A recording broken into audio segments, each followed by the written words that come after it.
What if everything you thought you knew about the Vikings was wrong? What if the most feared warriors in history were also the reason England exists today?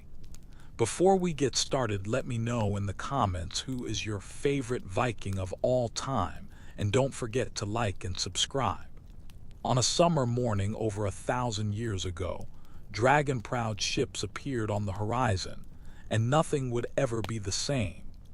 This is the epic true story of how raiders became rulers, how enemies became ancestors, and how 3 centuries of chaos forged a nation. On a summer morning in the year 793, the monks of Lindisfarne rose before dawn as they always did, shuffling through the cold stone corridors of their monastery to sing the first prayers of the day. The island lay off the northeastern coast of England, a windswept place of rocky shores and wheeling seabirds, connected to the mainland only at low tide, when a causeway of sand emerged from the retreating waters. The monastery had stood here for more than a century, founded by the Irish monk Aidan in the days when Christianity was still spreading through the Anglo-Saxon kingdoms. It had become one of the holiest places in Britain, home to the shrine of Saint Cuthbert, whose bones were said to work miracles. Pilgrims came from across the land to pray at his tomb, and the monastery had grown wealthy from their gifts. The monks who lived here led simple lives devoted to prayer, study, and the copying of manuscripts.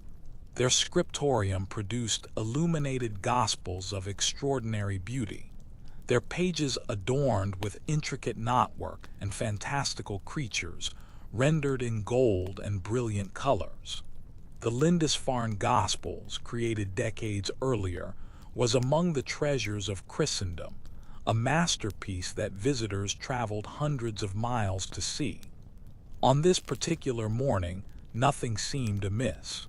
The brothers completed their dawn prayers and dispersed to their various duties.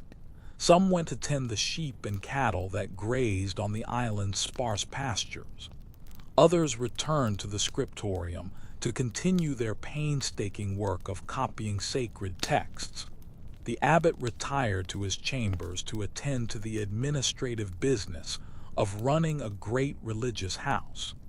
The first sign of trouble came from the east, where the sun was rising over the gray waters of the North Sea. A watchman on the shore noticed something strange on the horizon, dark shapes that might have been clouds or might have been something else entirely. He squinted against the morning light, trying to make sense of what he was seeing. Ships. They were ships, moving fast across the water with the wind at their backs. But they were unlike any ships the watchman had ever seen. Their prows were carved into the shapes of dragons and serpents, their hulls long and sleek and low to the water. Each one bristled with oars that rose and fell in perfect rhythm, driving the vessels forward at alarming speed. The watchman ran to alert the others, but by the time the alarm was raised, the ships had already reached the shallows. Men leaped from the vessels into the surf, their shields slung across their backs, their weapons glinting in the morning sun. They wore no armor that the monks recognized, only leather and wool and furs, and their hair was wild and their beards were long. They shouted in a language no one on the island understood. What followed was a massacre. The monks had no weapons, no training in combat, no walls to shelter behind. The strangers moved through the monastery like wolves through a sheepfold, killing anyone who resisted and dragging away those who might be sold as slaves. They stripped the church of its treasures, piling gold and silver candlesticks, jeweled crosses, and precious reliquaries into their ships. They tore the covers from illuminated manuscripts for the gold that decorated them, scattering the priceless pages to the wind. By midday, it was over. The raiders returned to their ships and pushed off from the bloody shore, their vessels riding low in the water from the weight of their plunder. Behind them, the monastery burned, smoke rising into the summer sky like a signal fire, announcing to all of Britain that something terrible had arrived.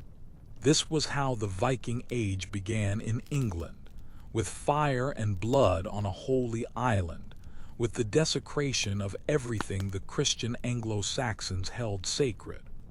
The shockwaves from the attack spread across Europe. The scholar Alcuin, living at the court of Charlemagne in far-off Francia, wrote letters expressing his horror and disbelief. Never before, he said, had such a terror appeared in Britain. The church of St. Cuthbert had been spattered with the blood of priests, stripped of its ornaments, given over to plunder by pagans. The men who had done this terrible thing came from the lands across the North Sea, from the fjords and islands of what we now call Scandinavia. The Anglo-Saxons called them Danes, though they came from Norway and Sweden as well. Later generations would call them Norsemen, or Northmen, or Vikings, a word that may have meant raiders or pirates, or simply those who came from the bays and inlets of the northern coast. They were farmers and fishermen, traders and craftsmen, no different in most ways from the peoples they attacked. They worshipped gods named Odin and Thor, Freya and Frey, deities of war and thunder, love and fertility. They believed that warriors who died bravely in battle would be carried by divine maidens to Valhalla, the hall of the slain, where they would feast and fight until the end of the world. Why they suddenly burst out of their homelands in the late 8th century is a question historians still debate. Perhaps the population had grown too large for the limited farmland of Scandinavia. Perhaps political upheavals at home drove ambitious men to seek fortunes elsewhere. Perhaps improvements in shipbuilding technology made long-distance voyaging possible for the first time. Perhaps some combination of all these factors created the conditions for the explosive expansion that would transform the map of Europe. Whatever the causes, the consequences were unmistakable. In the decades following the attack on Lindisfarne, Viking raids became a regular occurrence along the coasts of Britain and Ireland, Francia, and the Low Countries. Monasteries were particular targets, for they were wealthy, undefended, and located on coasts and rivers for easy access by water. The raiders came in spring and summer when the seas were calm, struck quickly, and departed before any organized resistance could form. The Anglo-Saxon kingdoms of England were poorly prepared for this new threat. Britain in the late 8th century was divided among several competing kingdoms, the largest being Northumbria in the north, Mercia in the Midlands, and Wessex in the south. These kingdoms had fought one another for generations, their borders shifting with the fortunes of war, their energies consumed by internal rivalries. The raids continued through the early decades of the 9th century, growing bolder and more frequent as the Vikings learned that resistance was weak and plunder was plentiful. They struck at Jarrow, the monastery where the Venerable Bede had written his famous history of the English Church. They raided Iona, the holy island off the coast of Scotland where St. Columba had established his mission to the Picts centuries before. They attacked Portland and Southampton, Sheppey and London. But the true transformation came in the year 865, when something fundamentally different arrived on English shores. This was no mere raiding party seeking quick plunder before returning home. This was an army of conquest, a force of thousands of warriors who had come not to raid but to stay. The Anglo-Saxon Chronicle, that invaluable record compiled by English monks, called it the Great Heathen Army. Modern historians estimate it numbered somewhere between 1,000 and 3,000 warriors, a massive force by the standards of the time. Its leaders were said to be the sons of a legendary Viking hero named Ragnar Lothbrok, come to avenge their father's death at the hands of a Northumbrian king.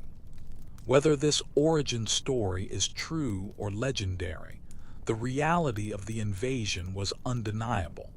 The great heathen army landed in East Anglia in the autumn of 865, and for the next decade, it would carve a path of destruction across England, toppling kingdoms that had stood for centuries and remaking the political landscape of the island.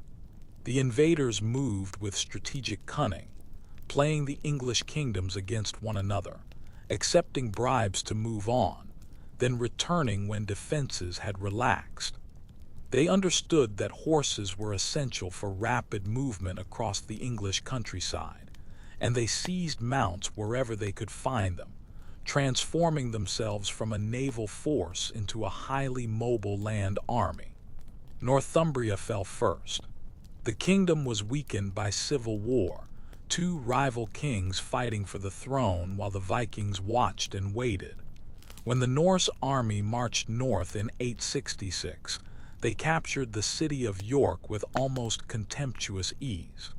The two English kings set aside their rivalry long enough to launch a counterattack, but they were crushed. Both kings died in the battle, and Northumbria as an independent kingdom effectively ceased to exist. The pattern repeated itself across the Midlands and the East. Mercia, the great kingdom that had dominated England for much of the 8th century, was reduced to a rump state after years of Viking pressure. East Anglia, the wealthy kingdom that had first hosted the great heathen army, was conquered and its king martyred, shot full of arrows by the pagans when he refused to renounce his Christian faith. By the early 870s, only one English kingdom remained unconquered. Wessex, in the southwest of England, had so far escaped the full fury of the Viking assault. Its kings had fought the raiders when necessary and bought them off when possible, trading gold for time, hoping that the storm would pass before it reached their shores. But the storm did not pass. In 871, the great heathen army turned its attention to Wessex, and the kingdom faced the fight of its life. The king of Wessex at that moment was a man named Ethelred, and his younger brother Alfred fought beside him as his chief lieutenant. Together, they led the West Saxon army in a desperate series of battles against the invaders. The fighting that year was brutal and inconclusive. The Anglo-Saxon Chronicle records 9 major engagements between the West Saxons and the Vikings, with victory swinging back and forth between the two sides. At Ashdown, Alfred led a furious charge uphill against the Norse shield wall and drove them from the field. At other battles, the English were less successful, losing ground and men to the seemingly inexhaustible enemy. King Ethelred died in April of 871, worn out by the constant fighting, and Alfred succeeded him as King of Wessex. He was about 22 years old, the youngest of 4 brothers who had all worn the crown in turn, the only one of them who would live long enough to die of natural causes. He inherited a kingdom that seemed on the verge of collapse, its treasury depleted, its army exhausted, its people losing hope. Alfred would later be called the Great, the only English king to bear that title, and the story of how he earned it is one of the remarkable tales in medieval history. But that story would unfold slowly, over decades of struggle and setback, triumph and tragedy. The young king who took the throne in 871 had no guarantee of success, no assurance that he would not share the fate of so many other English rulers who had fallen before the Viking advance. His first years as king were spent simply trying to survive. He made peace with the great heathen army, paying them to leave Wessex and attack elsewhere. This was not cowardice but strategy, buying time to rebuild his forces and prepare for the battles that he knew would eventually come. The Vikings accepted his money and moved north to complete the conquest of Mercia, leaving Wessex alone for the moment. During these years of uneasy peace, Alfred began the long work of reforming and strengthening his kingdom. He recognized that the old ways of fighting were inadequate against the Viking threat. The Anglo-Saxon military system relied on the Field, a levy of free men who were obligated to serve in defense of their kingdom. But the Field was slow to mobilize, poorly trained, and reluctant to stay in the field for extended campaigns. Alfred started building a network of fortified towns, places where the population could shelter during raids, and from which counterattacks could be launched. He reformed the Field, dividing it into two halves that would serve in rotation, ensuring that a fighting force was always available while allowing men to return home to tend their farms. He began building ships, creating the nucleus of what would eventually become the English Navy. These reforms took time, and time was the one thing Alfred was not sure he had. The peace with the Vikings was fragile, liable to shatter at any moment, and in the winter of 878 it did. The attack came without warning, during the Christmas season when the West Saxons were celebrating the holy days and their guard was down. A Viking force led by a king named Guthrum struck deep into Wessex, nearly capturing Alfred himself. The English defenses collapsed, and the king was forced to flee into the marshes of Somerset with only a small band of loyal followers. This was the lowest point of Alfred's career, the moment when all seemed lost. The Vikings controlled most of Wessex, and the king was a fugitive in his own land, hiding in the swamps and forests, eating what he could find, keeping one step ahead of the enemy patrols that searched for him. Later generations would tell stories about this period, legends that grew up around the figure of the fugitive king. The most famous was the tale of the burnt cakes, in which Alfred, sheltering in a peasant's cottage, was asked to watch some cakes baking on the hearth. Lost in thought about his troubles, he let the cakes burn, and the peasant woman scolded him harshly, not knowing that she was berating her own king. Whether or not this story is true, the spirit it captures is authentic. Alfred in early 878 was a man stripped of everything but his determination. He had lost his kingdom, his army, his treasure, his reputation. All he had left was his faith and his will to continue fighting. He established a base at Athelney, a patch of solid ground in the midst of the Somerset marshes, almost impossible for enemies to find or attack.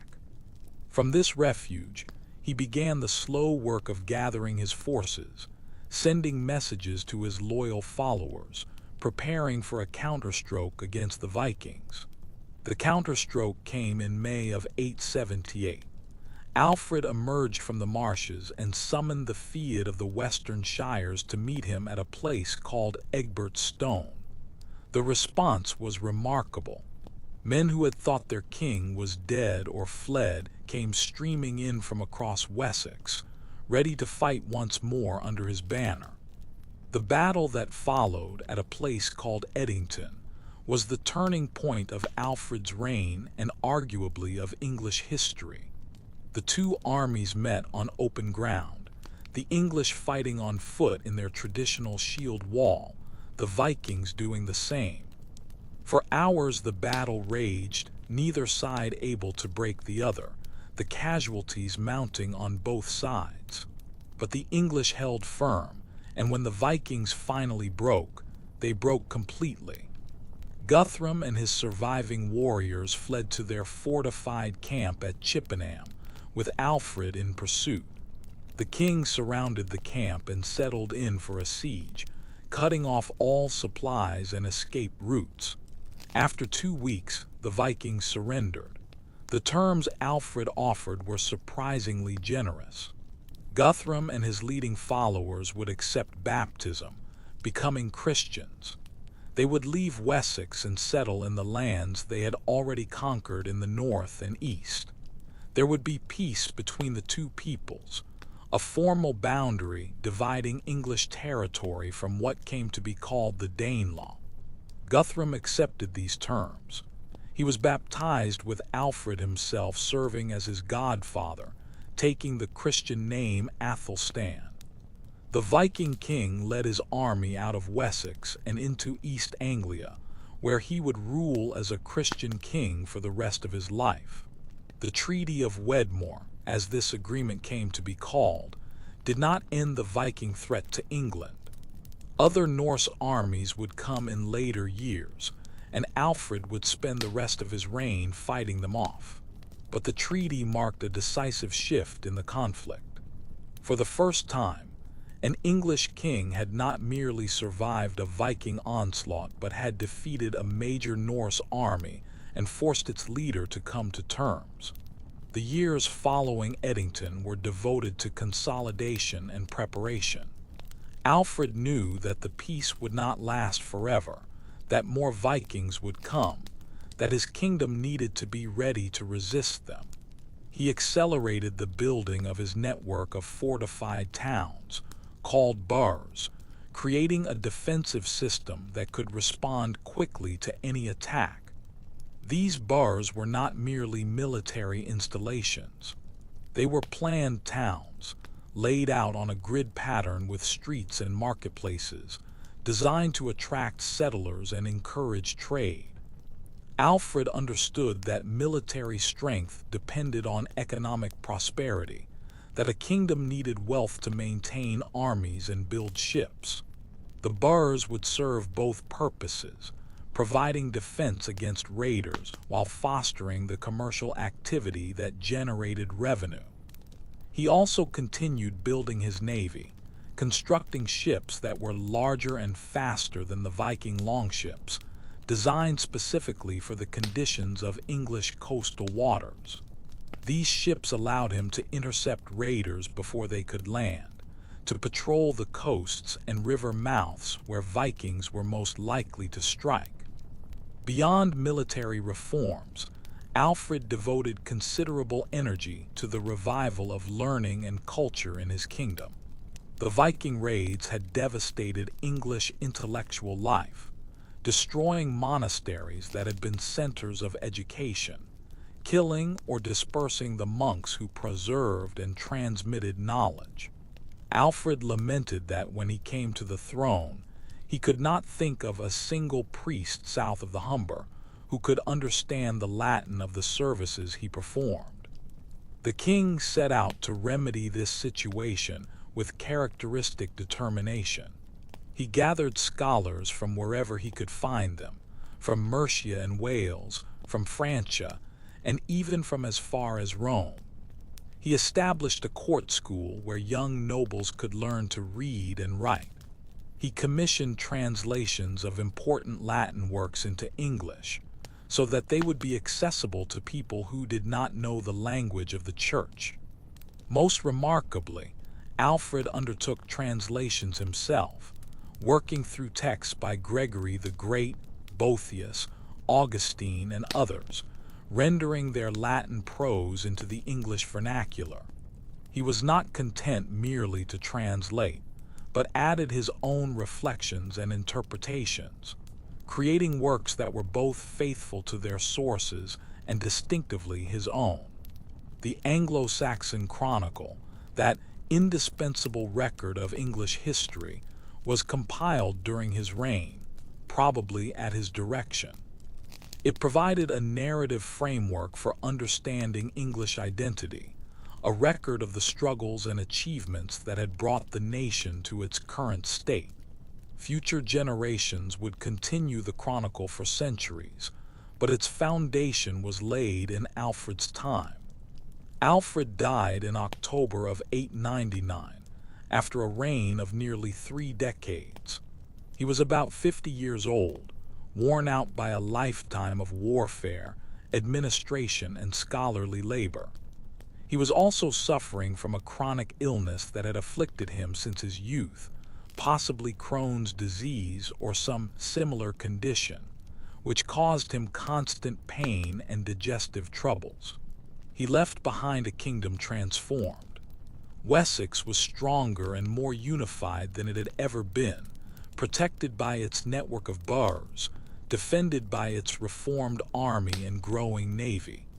The foundations had been laid for the eventual unification of England under a single crown, a process that Alfred's descendants would complete in the generations to come. His son Edward succeeded him, a capable warrior who continued his father's work of expansion and consolidation. Edward conquered the southern Danelaw, absorbing the territories that had been settled by Vikings into an enlarged West Saxon kingdom. His sister Ethelfled, the Lady of the Mercians, ruled the remnant of Mercia as his ally, building boroughs and leading armies with a skill that matched any man's. Edward's son Athelstan went even further, conquering Northumbria and claiming overlordship of all Britain. At the Battle of Brunanbar in 937, he defeated a coalition of Vikings, Scots, and Strathclyde Britons, securing his position as the most powerful king in the British Isles. A contemporary poem celebrated this victory as the greatest since the Anglo-Saxons first came to Britain, a defining moment in the emergence of a unified English nation. But the Viking story was far from over. Even as Alfred's descendants were building an English kingdom, new waves of Norsemen were arriving on British shores, some as raiders, some as settlers, some as both. The Vikings had established permanent communities throughout the British Isles, intermarrying with the local population, adopting Christianity, and gradually blending into the societies around them. In the north and west, Norwegian Vikings had settled in the islands of Scotland, in the coastal regions of Ireland in the Isle of Man, and in parts of northwestern England. These Norse communities developed their own distinctive culture, blending Scandinavian and Celtic elements, creating art and literature that reflected their hybrid identity. The Kingdom of Dublin, founded by Vikings in the 9th century, became one of the most important trading centers in the Irish Sea region. Norse kings ruled there for generations, sometimes fighting the Irish, sometimes allying with them, always participating in the complex web of politics that characterized medieval Ireland. In northern England, the Kingdom of York had become a major Norse settlement, ruled by a succession of Viking kings who sometimes acknowledged the overlordship of the English crown and sometimes went their own way. The city of York, called Jorvik by its Scandinavian inhabitants, flourished as a center of trade and craftsmanship, its streets crowded with merchants speaking half a dozen languages. Archaeological excavations in York have revealed a remarkably detailed picture of life in this Viking city. The Coppergate dig, conducted in the 1970s and 80s, uncovered layers of occupation stretching back to the Roman period, with the Viking levels particularly well preserved. Wooden buildings survived almost intact in the waterlogged soil, along with thousands of everyday objects, from shoes and combs to gaming pieces and jewelry. The picture that emerges is not of primitive barbarians, but of sophisticated urban dwellers engaged in a wide variety of crafts and trades. The Vikings of York worked in leather and bone, amber and jet, iron and bronze. They made jewelry of exquisite delicacy and weapons of formidable quality. They imported goods from across the known world, from the Byzantine Empire in the east to the Islamic caliphates of the south. This was the world that existed alongside the English kingdom that Alfred and his descendants were building, a network of Norse settlements that stretched from Dublin to York to the islands of Scotland, connected by sea routes that the Vikings had mastered through generations of seafaring. The relationship between English and Vikings during this period was complex, a mixture of warfare, diplomacy, trade, and intermarriage. The Danelaw, that region of eastern and northern England where Viking law and custom prevailed, remained culturally distinct from the English west and south, even after it was conquered by Edward and Athelstan. The Scandinavian settlers left their mark on the English landscape in ways that are still visible today. Thousands of place names in eastern and northern England derive from Old Norse, the language of the Vikings. Names ending in by, meaning farmstead or village, are characteristic of the Danelaw. Names ending in thorp, meaning hamlet, are another Scandinavian marker. The city of Derby, the village of Grimsby, the town of Scunthorpe, all bear witness to the Viking presence. The English language itself absorbed hundreds of words from Old Norse during this period. Words as common as sky and window, egg and knife, husband and law, come from the language of the Viking settlers. The two languages were close enough to be mutually intelligible with effort, and the extensive contact between English and Norse speakers led to significant borrowing in both directions. By the middle of the 10th century, the Kingdom of England was the largest and most powerful state in the British Isles. Alfred's great-grandson Edgar, who ruled from 959 to 975, was acknowledged as overlord by the Welsh kings and the Scottish king, his authority extending in some form over the entire island. The Vikings of the Danelaw had been absorbed into his kingdom, and even the Norse kings of York had finally been expelled and their territory annexed. Edgar's reign was a time of relative peace and prosperity, a respite from the constant warfare that had characterized the previous century. The king devoted himself to administrative reform and the promotion of monastic revival, supporting a movement that reformed and reinvigorated the religious life of England.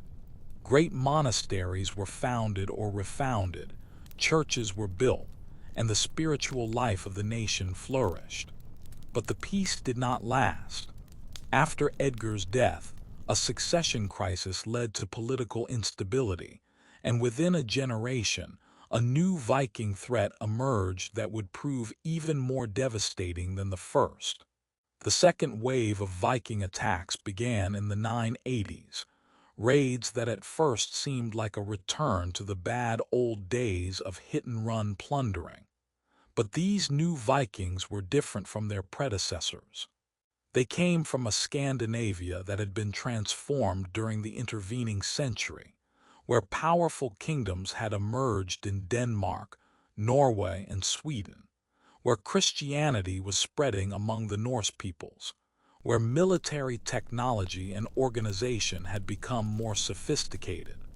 The English king at this time was Ethelred, known to later generations as the Unready, though this nickname is a mistranslation of an Old English word meaning ill-counseled. Ethelred was not unready in the sense of being unprepared. He was unready in the sense of receiving bad advice, of being surrounded by nobles whose selfish scheming undermined every attempt to mount an effective defense. What followed was a confused period of civil war, with Cnut and Ethelred fighting for control of England. Ethelred died in 1016 and was succeeded by his son Edmund Ironside, who proved to be a far more capable military leader than his father. Edmund and Cnut fought a series of brutal battles across southern England, neither able to gain a decisive advantage. The war ended with a negotiated settlement. Edmund and Cnut agreed to divide England between them, with Edmund taking Wessex and Cnut keeping the North and Midlands. But Edmund died just weeks later, possibly murdered, possibly dying of wounds received in battle, and Cnut became sole king of England. Cnut proved to be a surprisingly effective ruler of his conquered kingdom. He married Ethelred's widow, Emma of Normandy, cementing his legitimacy and connecting himself to the old royal line. He retained many of the existing English nobles in positions of power, preferring to work with the established aristocracy rather than displacing them with Danish newcomers. He also worked to present himself as a Christian king in the English tradition, patronizing churches and monasteries, making pilgrimages to Rome, and enforcing laws that reflected Christian moral teaching. The famous story of Cnut and the waves, in which the king commanded the tide to stop rising and was of course disobeyed, was originally told as an example of his piety and humility, demonstrating to his flattering courtiers that even kings were powerless before God. By the end of his reign, Cnut ruled an empire that stretched from England to Denmark to Norway, the greatest Scandinavian realm that had ever existed. He was respected throughout Europe, exchanging letters with the Pope and the Holy Roman Emperor, his court a center of power that rivaled any in Christendom. But his empire did not survive him. When Cnut died in 1035, his sons proved incapable of holding his dominions together. The empire fragmented, with different sons claiming different territories, fighting among themselves while their subjects looked on with increasing contempt. England eventually passed to Harthacnut, Cnut's son by Emma of Normandy, who ruled briefly before dying in 1042 while drinking at a wedding feast. With his death, the Danish dynasty in England came to an end, and the English nobles invited the exiled son of Ethelred, Edward, to return from Normandy and claim the throne of his ancestors. Edward, who would later be known as the Confessor for his exceptional piety, was a man shaped by his long years of exile. He had grown up in Normandy, spoke French as his first language, and surrounded himself with Norman advisors and favorites who aroused the jealousy and resentment of the English nobility. His reign was marked by tensions between the Norman-leaning court and the powerful English earls, particularly Godwin of Wessex, the most powerful noble in the kingdom. Godwin and his sons controlled much of southern England, their wealth and military power making them almost equal partners with the crown rather than mere subjects. The conflict between Edward and Godwin dominated English politics for much of the reign. At one point, Godwin was briefly exiled, only to return in force and compel the king to restore his position. When Godwin died, his son Harold succeeded him as Earl of Wessex and became the dominant figure in English politics. Edward and his wife, Godwin's daughter Edith, had no children, and the question of who would succeed to the English throne became increasingly urgent as the king aged. Several candidates emerged, including Harold himself, Edgar the Atheling, who represented the old West Saxon line, and William, Duke of Normandy, who claimed that Edward had promised him the succession. Edward died in January of 1066, and Harold immediately seized the throne, claiming that the dying king had designated him as his successor. He was crowned in Westminster Abbey the day after Edward's death, the haste reflecting the urgency of establishing his legitimacy before rivals could mobilize. But rivals did mobilize. William of Normandy declared that Harold had usurped a throne that was rightfully his, and began preparing an invasion fleet to enforce his claim.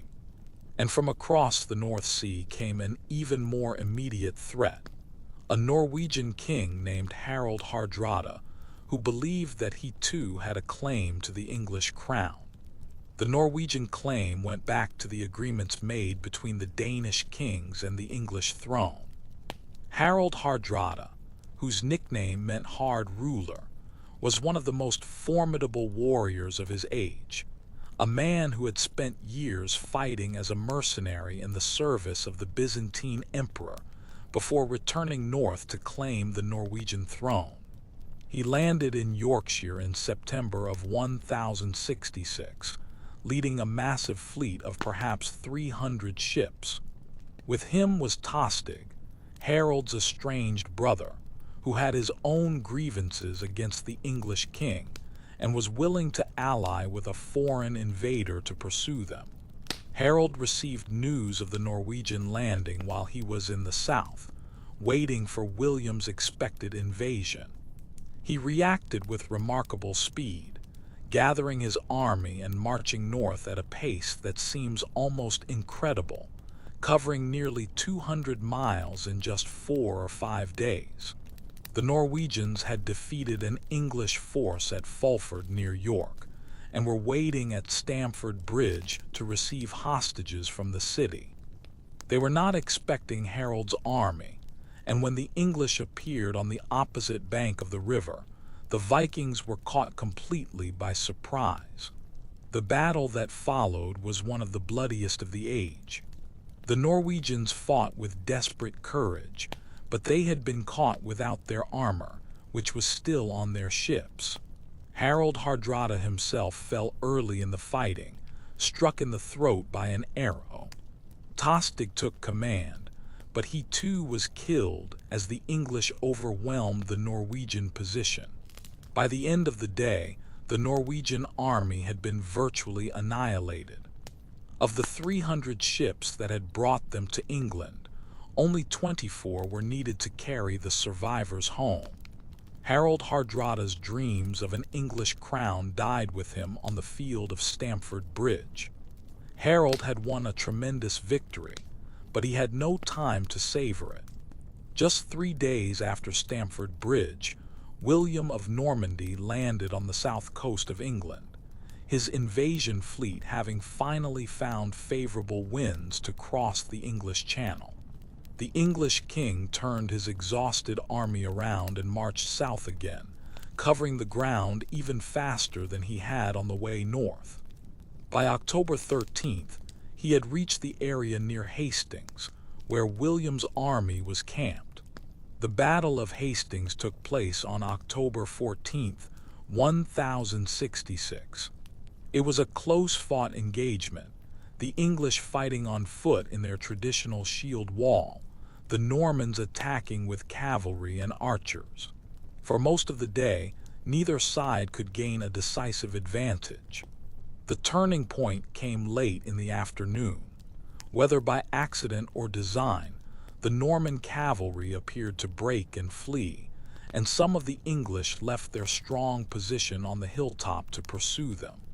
The Normans turned and cut down their pursuers, then used the same tactic again, drawing more English out of formation to their deaths.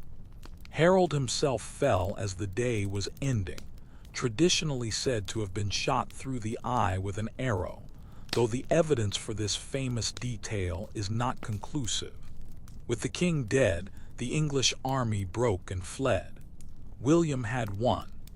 The Norman conquest that followed was arguably more transformative than the Viking invasions that had preceded it. William systematically replaced the English aristocracy with Norman followers, seizing lands and distributing them to men who had fought with him at Hastings. The English language was pushed aside in favor of French at court and in administration. New castles rose across the landscape, stone fortifications that symbolized the new order. Yet in some sense, the Norman conquest was itself a product of the Viking Age. The Normans were descended from Vikings who had settled in northern France in the early 10th century, their name deriving from Northmen. William himself was the great-great-great-grandson of Rollo, the Viking chieftain who had received the grant of Norman territory from the French king in 911. The Viking blood that had terrorized England in the 9th century thus returned to conquer it in the 11th, now Christianized and Frenchified, speaking a Romance language instead of Old Norse, building castles instead of longhouses. The transformation was complete, but the connection was real. The story that began with the sack of Lindisfarne ended with the Norman knights charging up the slope at Hastings. The legacy of the Vikings in England is complex and multifaceted. They were destroyers, certainly, bringing fire and sword to monasteries that had been centers of learning and culture. They killed or enslaved thousands, disrupted the peaceful development of English society, and left scars that took generations to heal. But they were also builders, settlers, traders, and craftsmen.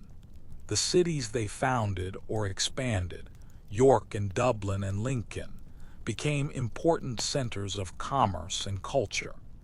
The words they contributed to English enriched the language, and the legal and administrative traditions of the Danelaw influenced the development of English common law.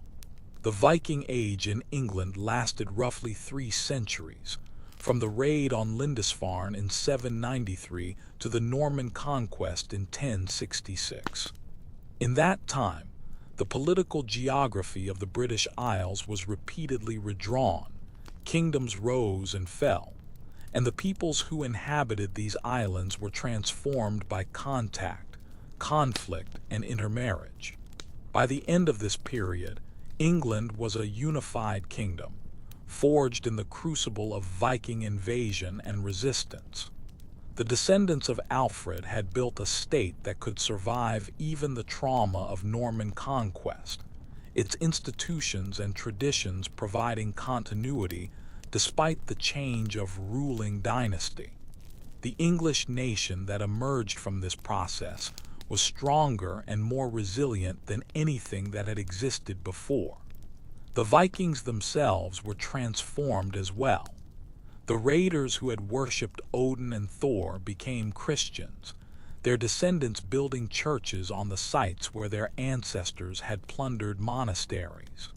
The warriors who had sought Valhalla came to seek salvation instead, their grandchildren going on crusade to the Holy Land. Scandinavia joined the mainstream of European civilization, its kings corresponding with popes and emperors, its merchants trading in cities from London to Constantinople.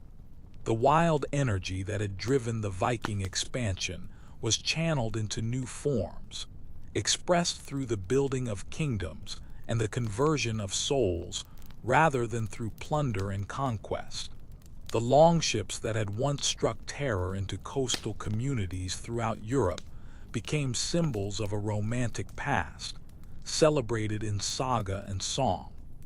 The Vikings became figures of legend, their exploits exaggerated and embellished over generations of storytelling, until the line between history and myth became impossible to draw. And yet the reality behind the legends was remarkable enough. For 3 centuries, the peoples of Scandinavia dominated the seas of northern Europe, establishing settlements from Greenland to Russia, from the Faroe Islands to Sicily. They discovered America 5 centuries before Columbus. They served as mercenaries in the armies of Byzantine emperors. They traded furs and amber and slaves across distances that would have seemed impossible to earlier generations. The story of the Vikings in England is part of this larger story, a chapter in the great saga of Scandinavian expansion and transformation. It is a story of violence and destruction, but also of adaptation and creativity. It is a story of conflict between peoples, but also of the blending and mixing that eventually produced something new. The England that emerged from the Viking Age was neither purely Anglo-Saxon nor purely Scandinavian.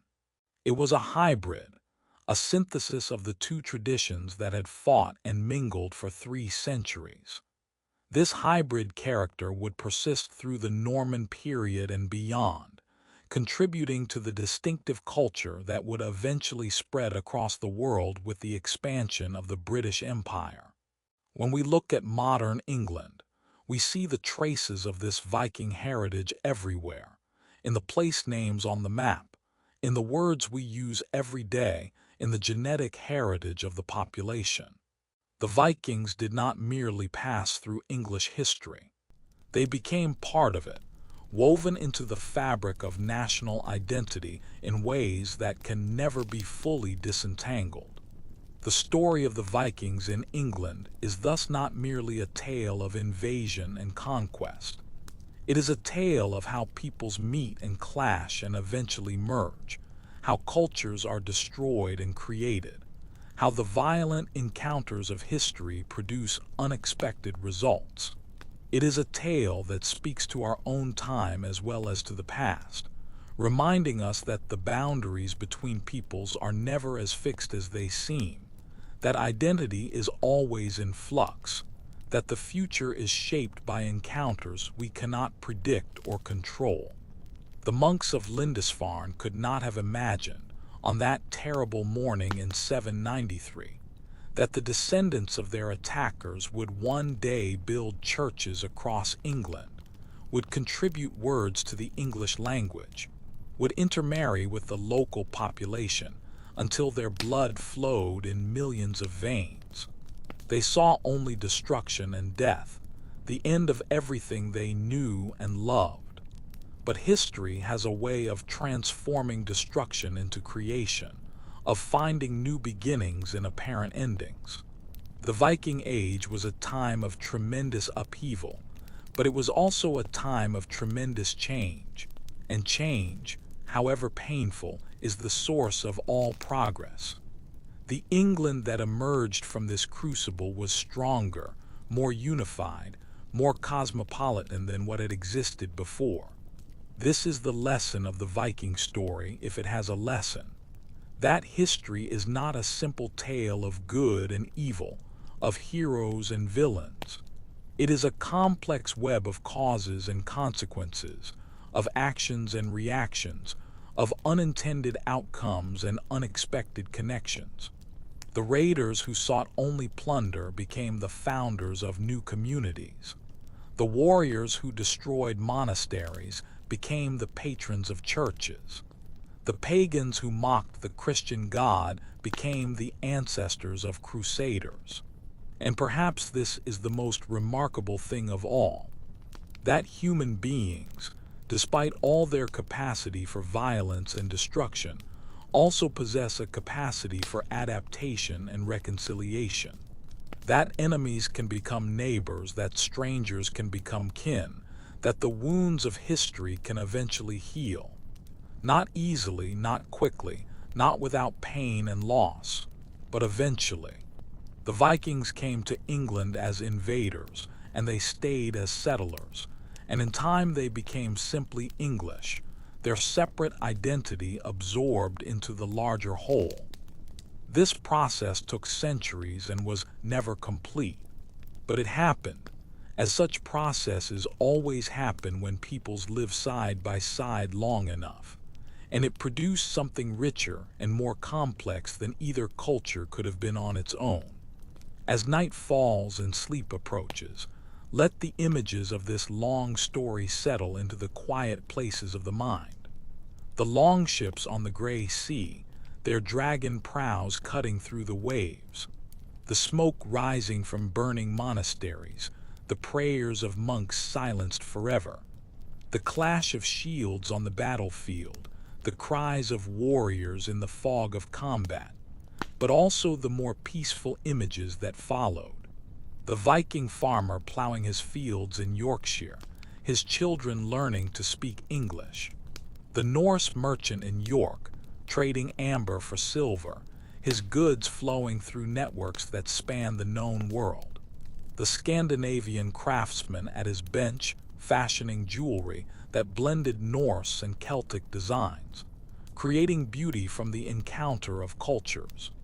And finally, the unified kingdom that emerged from all this turmoil, the England that Alfred and his descendants built from the chaos of invasion, the nation that absorbed its conquerors and was enriched by them, the culture that would go on to shape the modern world in ways that no one in the 9th or 10th century could have imagined. The Vikings are gone now, their longships rotted to dust, their swords rusted in forgotten graves. But their legacy endures, woven into the language we speak and the land we inhabit, part of the long story that connects us to all who came before. Sleep now and dream of distant shores, of ships riding the wind across gray northern seas. Dream of warriors and farmers, of traders and settlers, of all the countless lives that made up the Viking Age. Dream of endings that were also beginnings, of destructions that gave birth to new creations, of the endless flow of history that carries us all toward futures we cannot see. The story has been told, but stories never truly end. They live on in the minds of those who hear them, shaping how we understand ourselves and our world. The Vikings live on in this way, not as the feared raiders they once were, but as part of the inheritance we all share, a chapter in the vast human story that stretches from the distant past into the unwritten future. Good night, then, and peaceful dreams. May the wind be at your back and the sea be calm beneath your keel. May you find safe harbor when the journey is done, and may the stories of the past guide your way toward morning. The telling of history is always incomplete, for history is vaster than any telling can contain. The centuries of the Viking Age held millions of lives, each with its own joys and sorrows, its own hopes and fears. The monks and warriors, the farmers and craftsmen, the kings and slaves, all had their own stories that we will never know. What we can know are the broad patterns, the great movements that shaped societies and cultures. We can trace the arc of events from the first raid to the final conquest, watching as the map of England was redrawn and redrawn again. We can see how the shock of invasion provoked a response, how the English kingdoms that might have remained divided were forced to unite in the face of a common enemy. Alfred's kingdom of Wessex became the nucleus of a united England not despite the Viking threat, but because of it. The pressure of invasion compressed the competing Anglo-Saxon kingdoms into a single state, forged in the heat of warfare, tempered by decades of struggle. Without the Vikings, England as we know it might never have existed. The same dynamic played out in the Scandinavian homelands. The Viking Age saw the formation of the kingdoms of Denmark, Norway, and Sweden, as local chieftains gave way to kings who could command resources on a larger scale. The wealth that flowed back from raiding and trading financed the centralization of power, creating the medieval kingdoms that would eventually become the nation-states of modern Scandinavia. This is one of the paradoxes of the Viking Age. The violence and chaos of the period were also somehow productive, catalyzing changes that might otherwise have taken centuries longer. The old order was swept away, and in its place arose new structures that proved more durable and more adaptable. The same paradox applies to cultural development. The monasteries that the Vikings destroyed had been centers of learning, and their destruction was a genuine tragedy, a loss of irreplaceable books and trained scholars. But the crisis also provoked a response, a determination to preserve and restore what had been lost. Alfred's educational reforms were a direct response to the damage inflicted by the Vikings. His program of translation, made classical and religious knowledge available in English for the first time, democratizing learning in a way that had not been possible when all scholarship was conducted in Latin.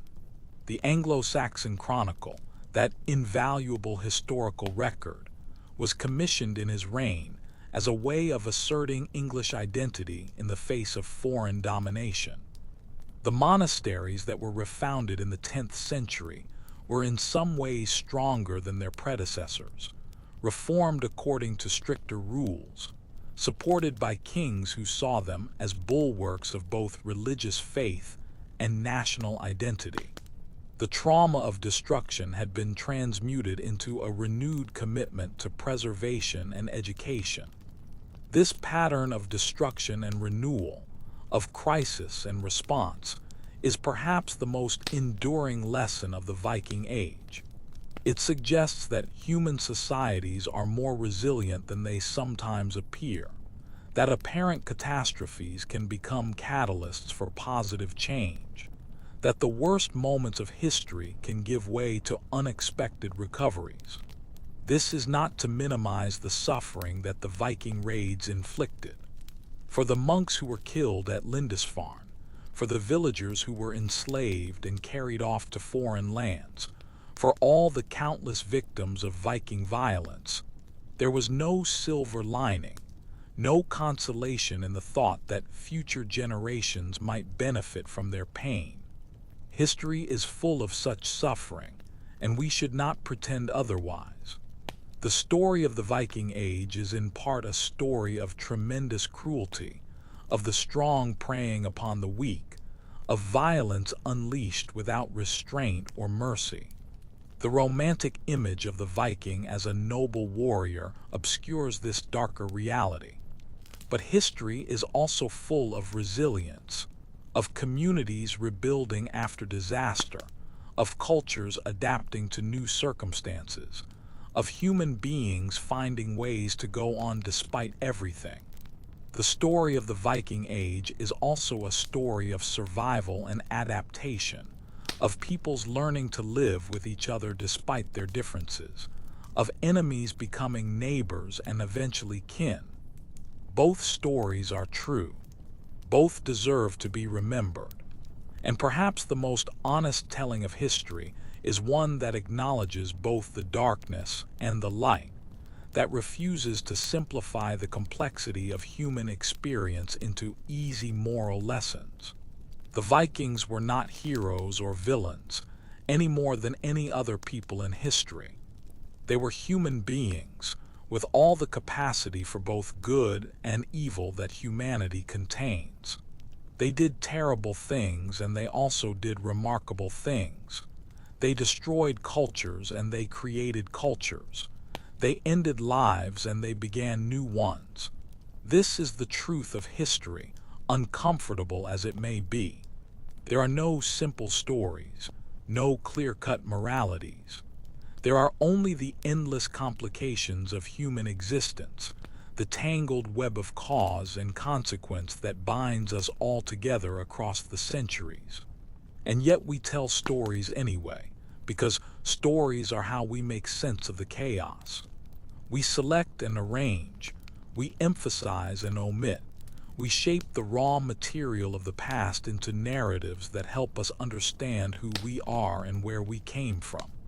The story of the Vikings in England is one such narrative, a way of organizing a complex and confusing period into something that can be grasped and remembered. It is not the only possible story, and it is certainly not the complete story. But it is a true story, as far as our limited knowledge allows us to tell the truth about the past. And now the story is ending, as all stories must. The words are slowing, the images are fading, the voices of the past are growing quiet. The Vikings are receding into the darkness from which they came, their longships vanishing over the horizon, their war cries dying away on the wind. But they will never entirely disappear. They are part of us now, woven into our language and our land, our history and our heritage. When we speak of windows and eggs, husbands and laws, we are speaking words that came from them. When we walk the streets of York or Dublin, we are walking in their footsteps.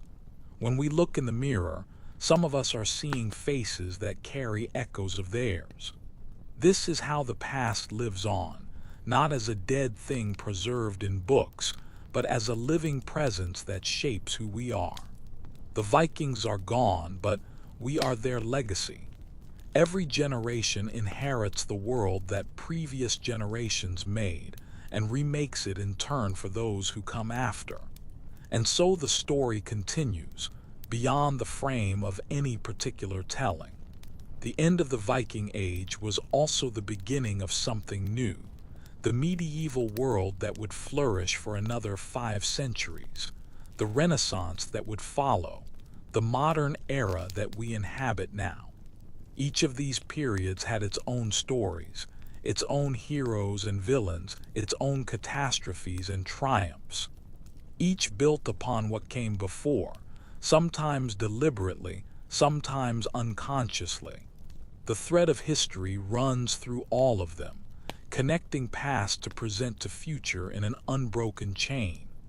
We are links in that chain, as the Vikings were, as the Anglo-Saxons were, as all the countless human beings who have lived and died before us were. Our actions matter, not because we can predict their consequences, but because they ripple forward into a future we cannot see.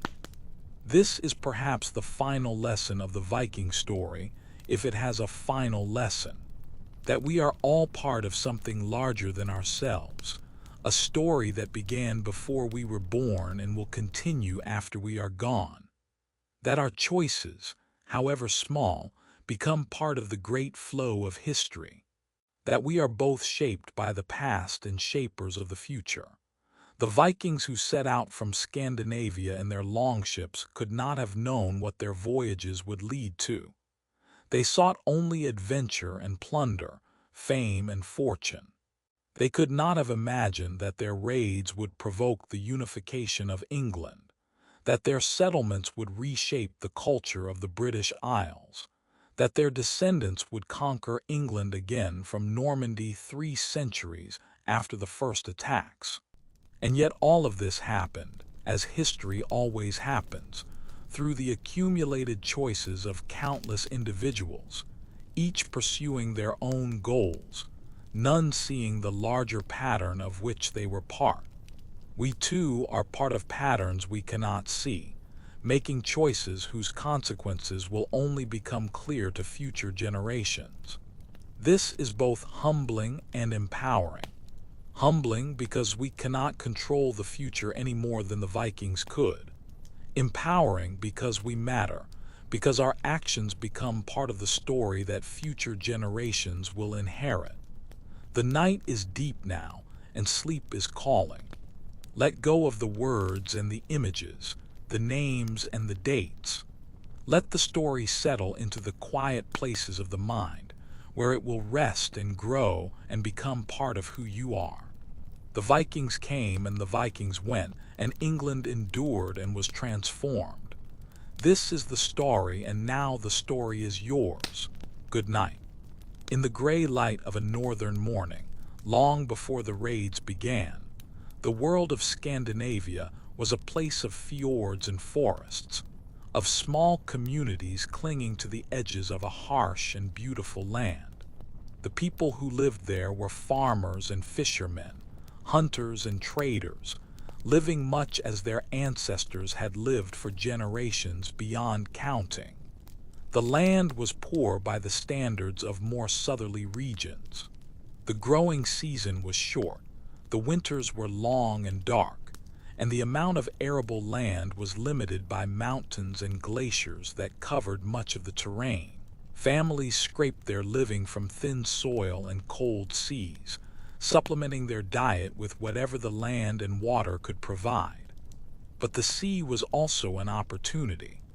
The coastlines of Scandinavia are deeply indented with fjords, long, narrow inlets where the mountains plunge directly into the water.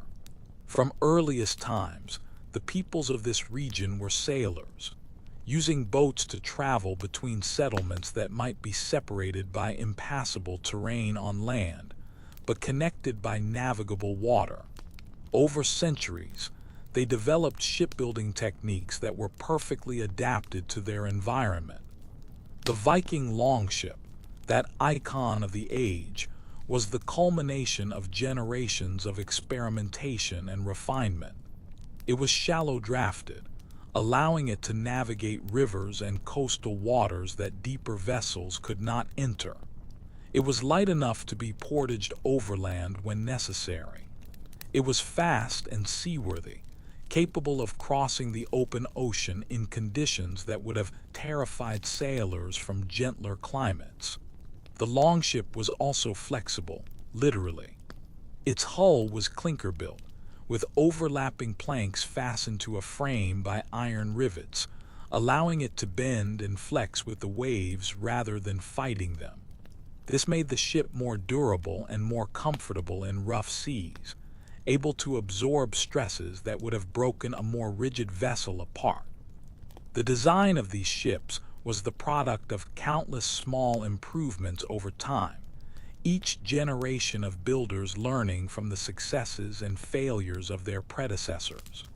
The archaeological record shows a gradual evolution from simple dugout canoes to sophisticated sailing vessels, a technological development that took place over many centuries before the Viking Age began.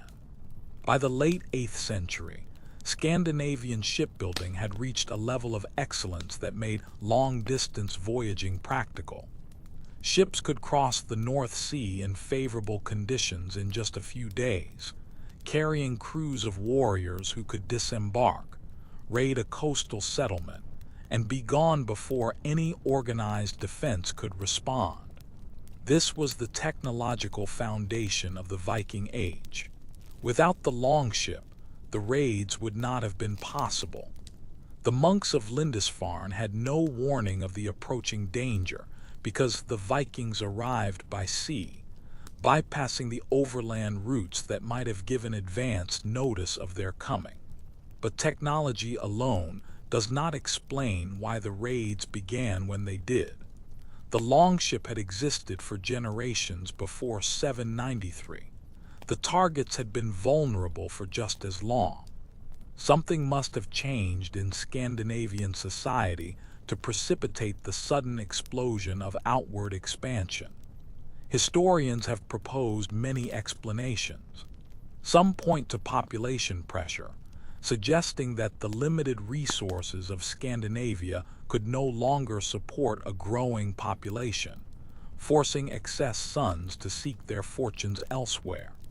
Others emphasize political factors, arguing that the consolidation of power by emerging kings drove defeated rivals and ambitious young men to look for opportunities abroad. Trade may have played a role as well. The Scandinavians had long established trading connections with the outside world, exchanging furs and amber for silver and manufactured goods. These contacts would have brought knowledge of wealthy and vulnerable targets, information that raiders could exploit. Religious factors may also have been significant. The Christian kingdoms of Western Europe were wealthy partly because of their churches, which accumulated treasure in the form of gold and silver liturgical objects, jeweled reliquaries, and richly illuminated manuscripts. To pagan Vikings, these treasures were simply plunder, unprotected by any sacred status that might give a raider pause.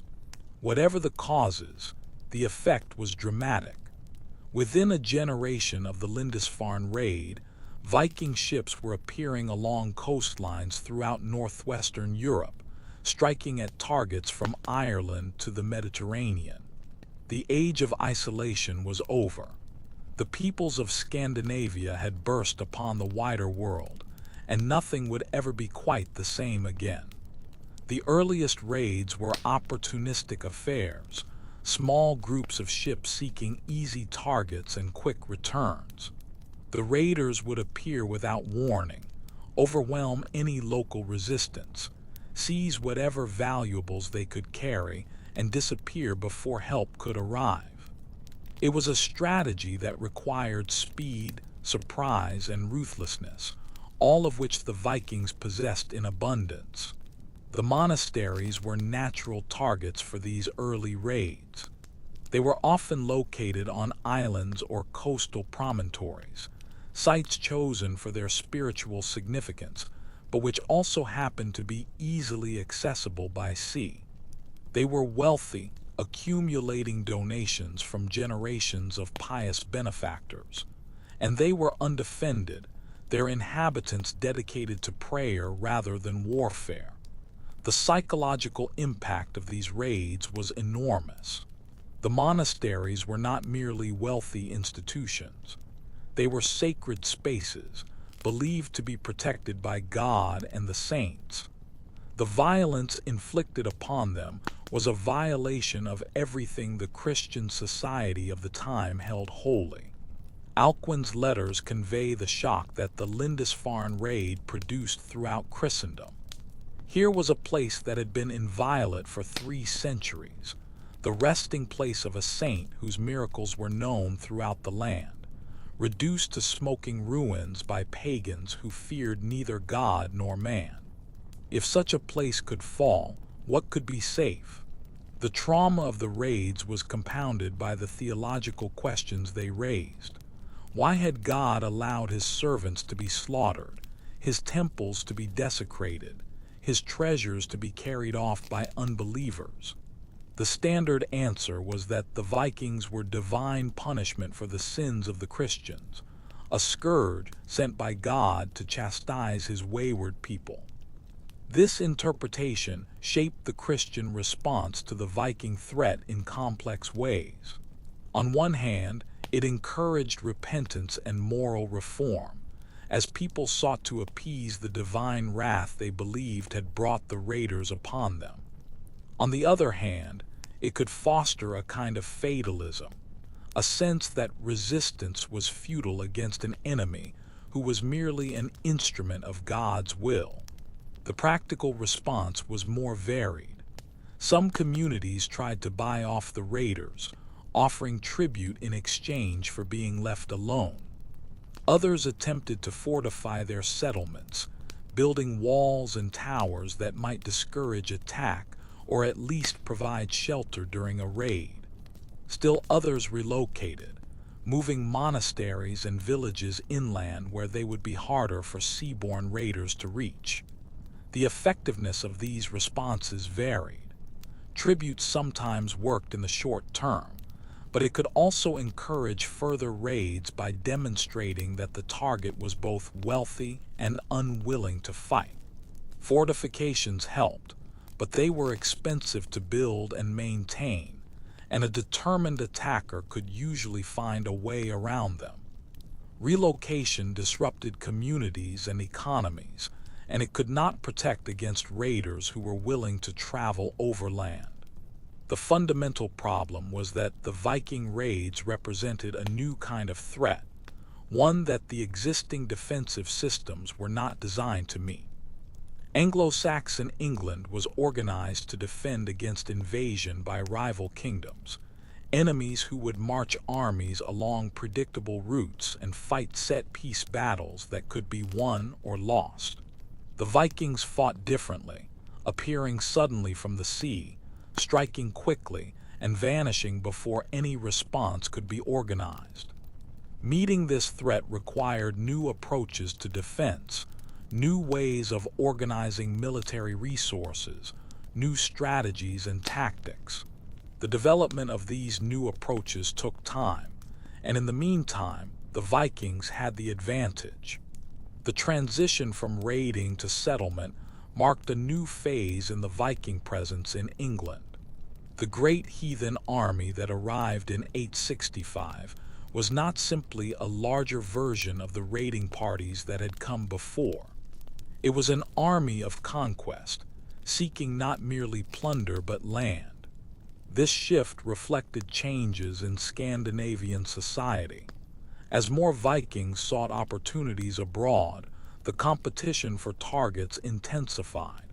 The easy pickings had been exhausted. Monasteries that had once been wealthy had been stripped of their treasures. Communities had learned to hide their valuables and flee at the first sign of approaching ships. Settlement offered an alternative to the diminishing returns of raiding. Instead of carrying off plunder that would be consumed or traded, settlers could claim land that would support their families for generations. Instead of risking their lives in distant expeditions, they could put down roots in a new home. The land of England was worth settling. Compared to Scandinavia, it was rich and fertile, with a longer growing season and more reliable rainfall. The native population was numerous and could provide labor for the new lords who seized their lands. The existing infrastructure of farms and villages, churches and markets could be taken over rather than built from scratch. The conquest of the Danelaw brought profound changes to the affected regions. The Anglo-Saxon aristocracy was largely swept away, killed or dispossessed, replaced by Scandinavian warriors who divided the conquered lands among themselves. The new lords brought their own customs and laws, their own language and culture, creating a distinctive society that blended Scandinavian and English elements. The ordinary inhabitants of the Danelaw experienced the conquest in different ways. Some were killed or enslaved, victims of the violence that accompanied the takeover. Others continued much as before, working the same fields under new masters, adapting to new rulers as their ancestors had adapted to previous conquerors. Over time, the boundaries between conquerors and conquered blurred. The Vikings intermarried with the local population, producing children who were neither wholly Scandinavian nor wholly English. They converted to Christianity, abandoning the gods of their ancestors for the faith of the people they had conquered. They adopted English customs and practices, even as they maintained some of their own traditions. The result was a hybrid culture, visible in the archaeological record and in the linguistic evidence of place names and borrowed words. The Danelaw was neither a transplanted Scandinavia nor a continuation of Anglo-Saxon England. It was something new, a synthesis created by the encounter of two peoples. This process of cultural blending was not unique to England. Throughout the Viking world, similar encounters produced similar results. In Ireland, the Norse established settlements that became centers of trade and craftsmanship, eventually merging with the native population to create a distinctive Hiberno-Norse culture. In Normandy, the Vikings who settled there became the Normans, French in language and culture, but retaining something of their Scandinavian heritage. The Vikings were not merely conquerors and destroyers. They were also agents of change, carriers of ideas and technologies, catalysts for the transformation of the societies they touched. Their impact on England was profound, not because they replaced one culture with another, but because they forced the existing culture to evolve in response to their presence. The kingdom that Alfred built from the crisis of Viking invasion was different from the kingdoms that had existed before. It was more centralized, more organized, more capable of sustained military effort. The reforms that Alfred instituted, from the construction of burghs to the reorganization of the field, created a state that could project power more effectively than any previous English kingdom. These changes were not simply the result of Alfred's genius, though his abilities were remarkable. They were responses to the challenge posed by the Vikings, solutions to problems that the invasion had created. The threat forced innovation, and the innovations outlasted the threat. The same pattern played out in other spheres. The educational reforms that Alfred promoted were responses to the destruction of monasteries that had been centers of learning. The legal codes he issued were efforts to maintain order in a society disrupted by warfare. The emphasis on English identity that characterized his reign was a response to the presence of a foreign enemy that had conquered half the country. The Vikings, in other words, did not merely attack England. They helped create England, not intentionally but through the responses their attacks provoked. The unified kingdom that emerged from the Viking Age was a product of that age, shaped by the challenges it had faced and the solutions it had found. This is one of the great ironies of history. The Vikings sought to conquer England piecemeal, to carve it up into territories ruled by Scandinavian kings. Instead, their attacks provoked a unification that might otherwise have taken centuries longer to achieve. The threat they posed became the catalyst for the creation of the very nation they had hoped to divide. The maritime skills of the Vikings were legendary, and with good reason. They navigated waters that other sailors feared, crossing the open ocean in vessels that seem impossibly fragile to modern eyes. They discovered and settled Iceland and Greenland, and they were the first Europeans to reach the shores of North America, 5 centuries before Columbus. This seafaring ability was the foundation of their power. The longship gave them mobility that no land-based army could match. They could appear anywhere along a coastline, strike before defenses could be organized, and escape before retaliation could be mounted. The sea was their highway, and they traveled it with a confidence born of generations of experience. But the Vikings were not merely warriors. They were also traders, moving goods across vast distances, connecting markets that had never been connected before. The trading networks they established stretched from the Arctic to the Mediterranean, from the British Isles to the steppes of Central Asia. Viking traders traveled east as well as west. They descended the rivers of what is now Russia, establishing trading posts that grew into cities, making contact with the Byzantine Empire and the Islamic caliphates of the Middle East. The goods they carried included furs and amber, honey and wax, slaves and weapons. In exchange, they received silver and silk, spices and other luxury goods. The silver that flowed into Scandinavia from these trading activities funded the expeditions that attacked Western Europe. The Viking economy was complex, combining raiding and trading, warfare and commerce, in ways that defy simple categorization. A Viking chief might be a warrior one season and a merchant the next, making war on one community while trading peacefully with its neighbors. This economic complexity is visible in the archaeological record. Viking graves have yielded goods from across the known world, evidence of the far-flung connections that the Norse maintained.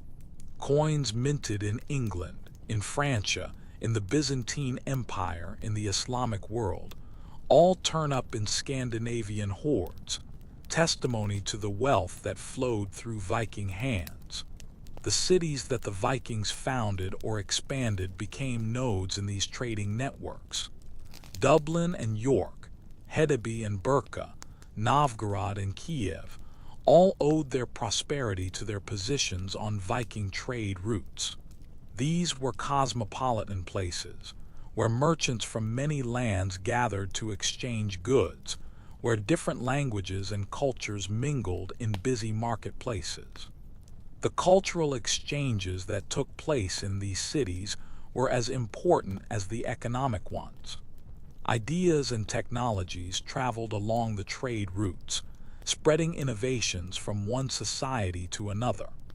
The Vikings were carriers of culture as well as traders in goods, transmitting knowledge and practices across the barriers that normally separated medieval communities. The integration of Scandinavia into the mainstream of European civilization was one of the most important consequences of the Viking Age. Before the raids began, the peoples of the north had been largely isolated from the Christian world to the south. By the end of the Viking Age, they had become part of that world, converted to Christianity, participating in European politics and culture, contributing their own distinctive traditions to the common heritage. This integration was not merely a matter of conquest or trade. It involved a fundamental transformation of Scandinavian society, a change in values and beliefs that was as dramatic as any military campaign. The old gods were abandoned, their temples destroyed, their priests silenced. In their place arose churches and monasteries, bishops and priests, the whole apparatus of medieval Christianity. The conversion of Scandinavia was a gradual process, extending over several centuries. It began with individual converts, Vikings who encountered Christianity during their travels abroad and brought the new faith home with them. It continued with the efforts of missionaries, often supported by Christian kings, who saw the conversion of the pagans as both a religious duty and a political opportunity. The kings who unified Denmark, Norway, and Sweden often used Christianity as a tool of state building. By promoting the new faith, they could undermine the authority of traditional chieftains who derived their legitimacy from the old religion. By allying with the church, they could gain access to the literate administrators and ideological resources that Christian kings elsewhere enjoyed. The final triumph of Christianity in Scandinavia came in the 11th century, around the same time that the Viking Age was drawing to a close. The coincidence was not accidental. The adoption of Christianity was part of a broader transformation of Scandinavian society, a shift from the decentralized, warrior-oriented culture of the Viking Age to the more settled, hierarchical culture of the medieval kingdoms.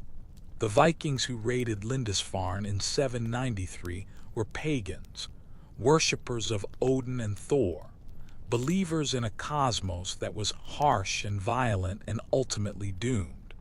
The Normans who conquered England in 1066 were Christians, builders of churches and monasteries, participants in a religious culture that connected them to communities across Europe. This transformation was in some ways the most profound legacy of the Viking Age. The raids and invasions, the conquests and settlements, were dramatic events that captured the attention of chroniclers and historians. But the quiet work of conversion, the gradual spread of new beliefs and practices, may have mattered more in the long run. The last Norse pagans in Scandinavia held out until the 12th century, preserving the old traditions in remote areas where Christian authority was weak. But they were fighting a losing battle, and eventually they too submitted to baptism, joining the universal church that had become the defining institution of medieval Europe. The mythology of the Norse would be preserved, paradoxically, by Christian scholars who recorded the old stories before they were forgotten. The Eddas, those great collections of Norse myth and legend, were written down in Iceland in the 13th century, centuries after the conversion, by men who had been raised as Christians but who recognized the value of preserving the traditions of their ancestors. Thanks to these scholars, we know more about Norse mythology than about the beliefs of many other pagan peoples who left no such records. We know of Odin, the All-Father, who sacrificed an eye for wisdom and hung on the world tree to learn the secrets of the runes. We know of Thor, the thunder god, whose hammer Mjolnir protected both gods and humans from the forces of chaos. We know of Ragnarok, the doom of the gods, when the old world would be destroyed in a final cataclysmic battle. These myths have never entirely lost their power.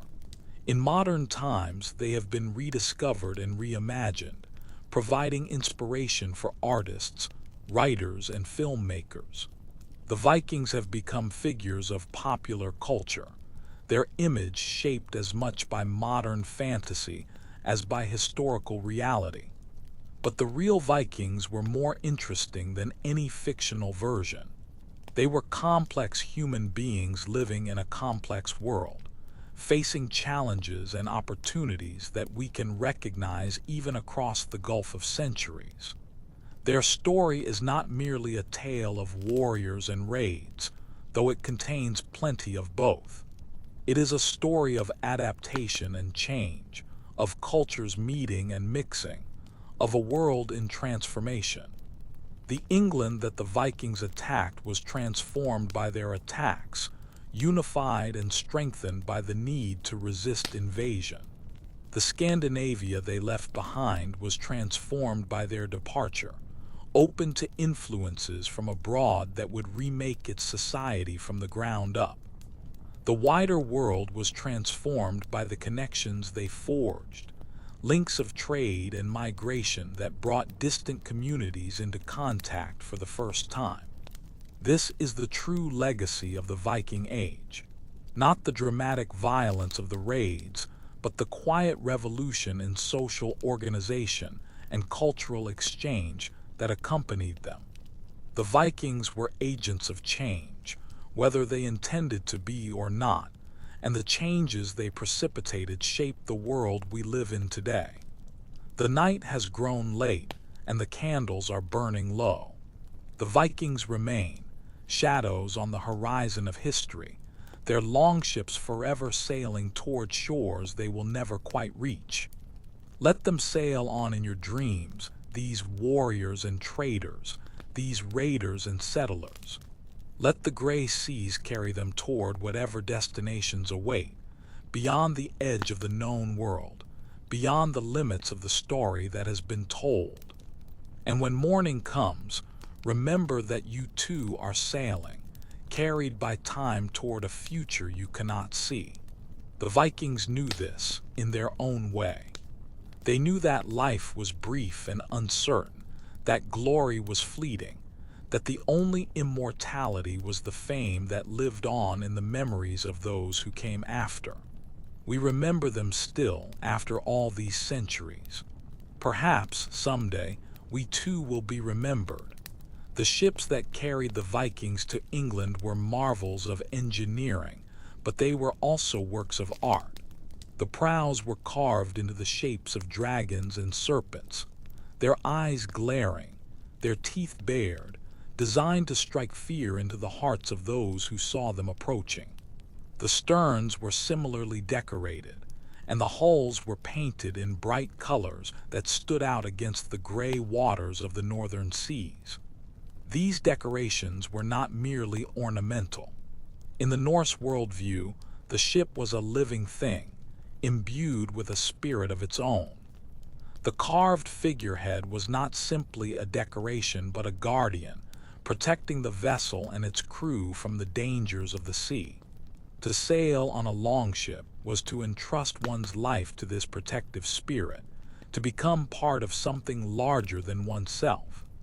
The crews who manned these ships were bound together by ties of loyalty and kinship. A Viking warband was not simply a military unit. It was a fellowship, a community of men who had sworn oaths to their leader and to each other, who shared both danger and reward, who depended on each other for their very survival.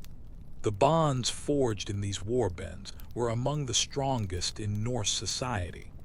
A man who betrayed his companions was worse than a murderer, for he had violated not just law but honor. The sagas that would later be written in Iceland are full of stories about the obligations of loyalty, the terrible consequences of betrayal, and the lengths to which men would go to avenge their fallen comrades. This social structure helps explain the effectiveness of Viking warfare. The men who fought together had trained together, lived together, and in many cases grown up together.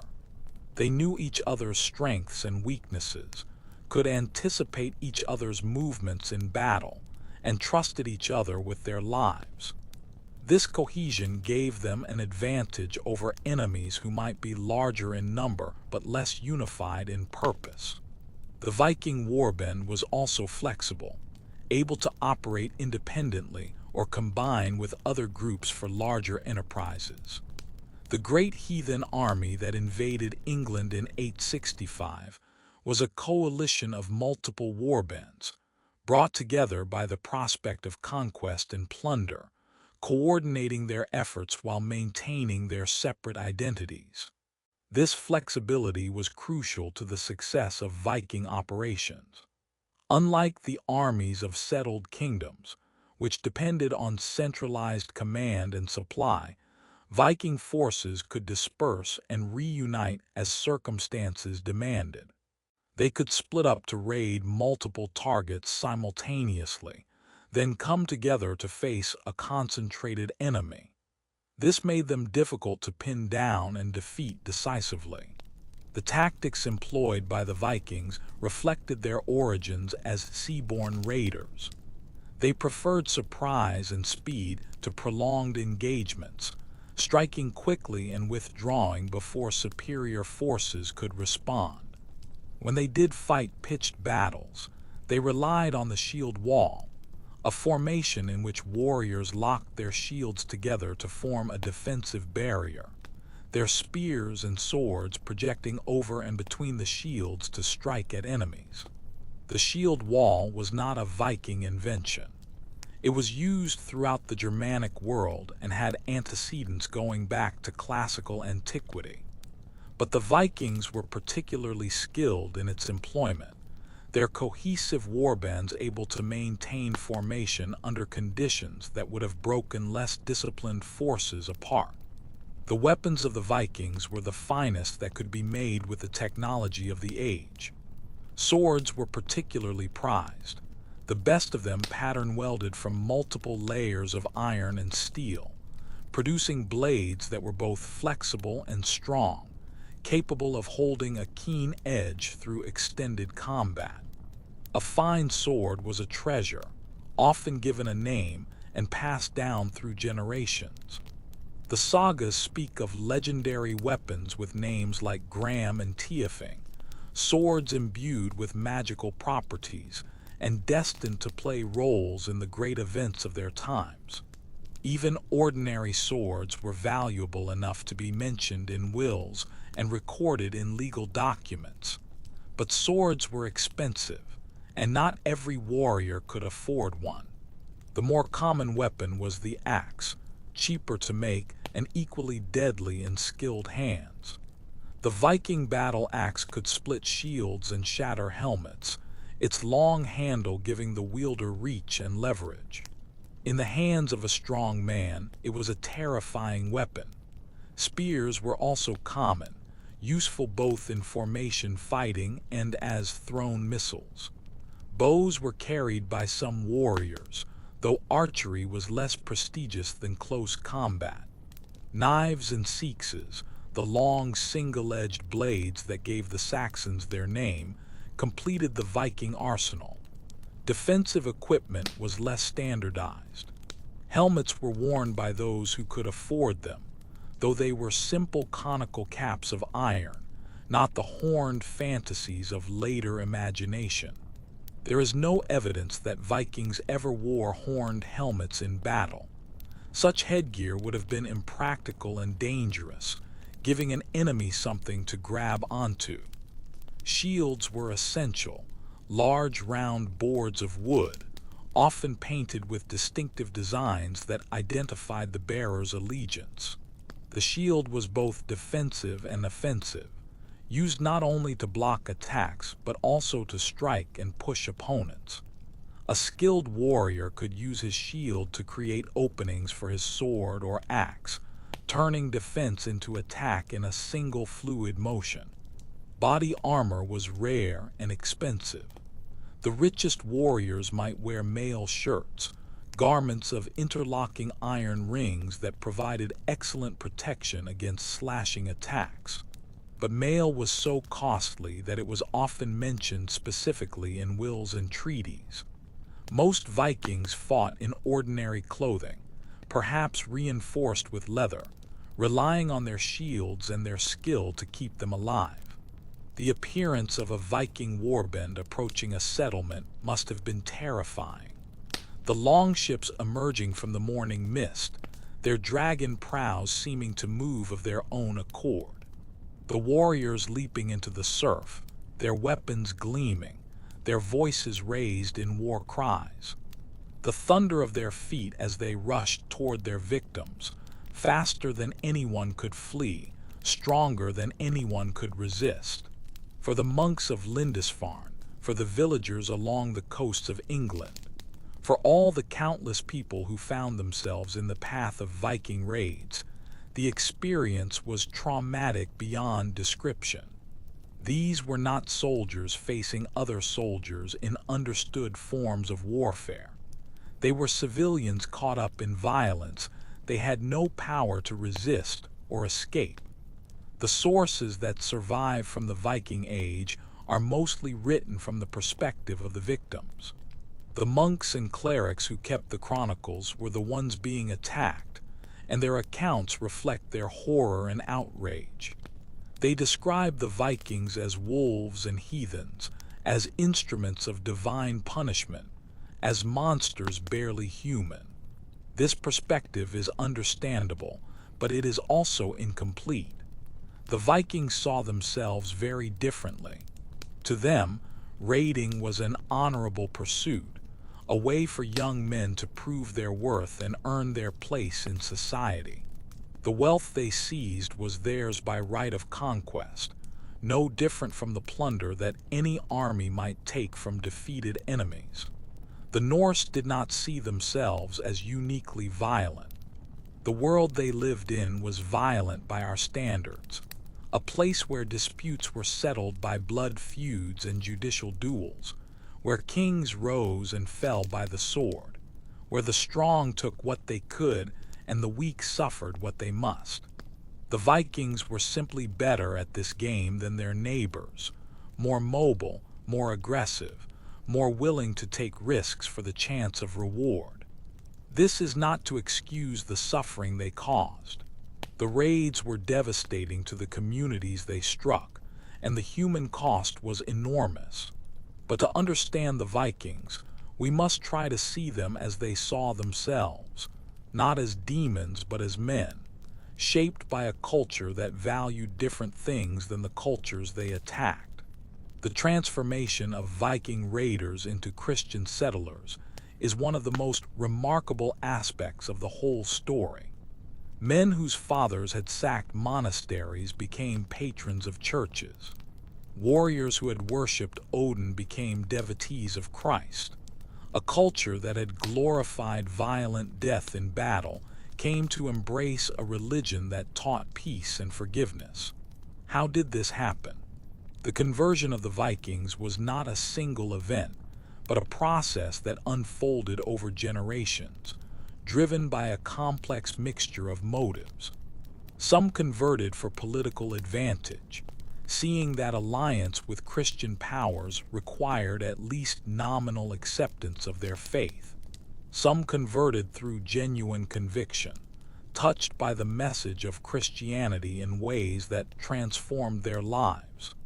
Some converted because it was the path of least resistance, the expected thing to do as Norse society changed around them. The Christianity that the Vikings encountered was not quite the same as modern Christianity. It was a faith expressed through ritual and symbol, through the veneration of saints and the fear of demons, through a cosmic drama of salvation and damnation that played out in every human life. It was also deeply intertwined with political power, the church serving as both spiritual authority an administrative apparatus for the kingdoms of medieval Europe.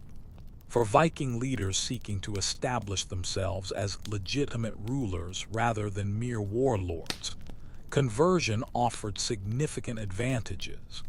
It brought them into the community of Christian kings, gave them access to literate administrators who could help govern their realms, and provided ideological resources for centralizing power. The church taught that kings ruled by divine right, a doctrine that could be used to justify authority that had originally been won by force. The ordinary people of Scandinavia may have had different reasons for accepting the new faith. For them, Christianity offered something that the old religion did not: the promise of salvation, of life after death, not just for warriors who died in battle, but for everyone who accepted Christ and lived according to his teachings. The Norse afterlife, as portrayed in the myths, was not particularly appealing for most people. Valhalla was reserved for those who died fighting, a minority of the population even in that violent age. The rest went to hell, a cold and cheerless realm that was less a place of punishment than a place of simply nothing, an eternity of gray existence without joy or meaning. Christianity offered heaven, a place of eternal bliss where the faithful would dwell in the presence of God. It offered hope for the poor and the weak, for those who would never hold a sword, for women and children and the old and the sick. Its appeal cut across social boundaries in ways that the warrior religion of Odin and Thor could not match. The transition was not always smooth. Some converts returned to the old ways when circumstances changed, or when the new faith failed to deliver on its promises. Some communities maintained pagan practices in secret, disguising them as Christian festivals, or simply continuing them in defiance of official disapproval. The bishops and priests who came to Scandinavia often complained about the persistence of superstition among their supposedly converted flocks. But the direction of change was clear. By the end of the Viking Age, Scandinavia was Christian, its people baptized, its landscape dotted with churches, its kings corresponding with popes and participating in the councils of Christendom. The transformation was complete, and the old gods faded into memory, preserved only in the stories and poems that Christians recorded before they were forgotten entirely. The end of the Viking Age is difficult to date precisely, because there was no single event that marked its conclusion. The Battle of Stamford Bridge in 1066 is often cited as a convenient endpoint, the last great Viking invasion of England, ending in defeat for the invaders. But Viking raids continued sporadically for decades afterward, and the cultural and political changes that transformed Scandinavian society were gradual rather than sudden. What ended was not the existence of the Norse peoples, but their distinctive way of life. The factors that had made the Viking Age possible, the decentralized political structure, the warrior culture, the pagan religion, the surplus population seeking opportunities abroad, all of these changed over time. The kingdoms that emerged in Denmark, Norway, and Sweden channeled the energies of their people in new directions, building states rather than raiding neighbors, converting pagans rather than plundering churches. The Scandinavians did not disappear from history after the Viking Age. They continued to play important roles in European affairs, their kingdoms rising and falling, their people spreading across the globe. But they did so as Christians, as members of the European community, as participants in a common culture rather than outsiders threatening its edges. The legacy of the Viking Age persisted in countless ways, some obvious and some subtle. The political geography of Northern Europe was shaped by Viking expansion and settlement. The English language was enriched by Norse vocabulary. The genetic heritage of populations from Normandy to Russia bears traces of Scandinavian ancestry. The literary and artistic traditions that developed in Iceland preserved memories of the Viking world that would otherwise have been lost. But perhaps the most enduring legacy is the image of the Viking itself, that figure of romance and terror that has haunted the imagination of the West for more than 1,000 years. The Viking has become an archetype, a symbol of freedom and adventure, of courage and cruelty, of the wild energies that civilization tries to tame but can never entirely suppress. This image owes as much to fantasy as to history.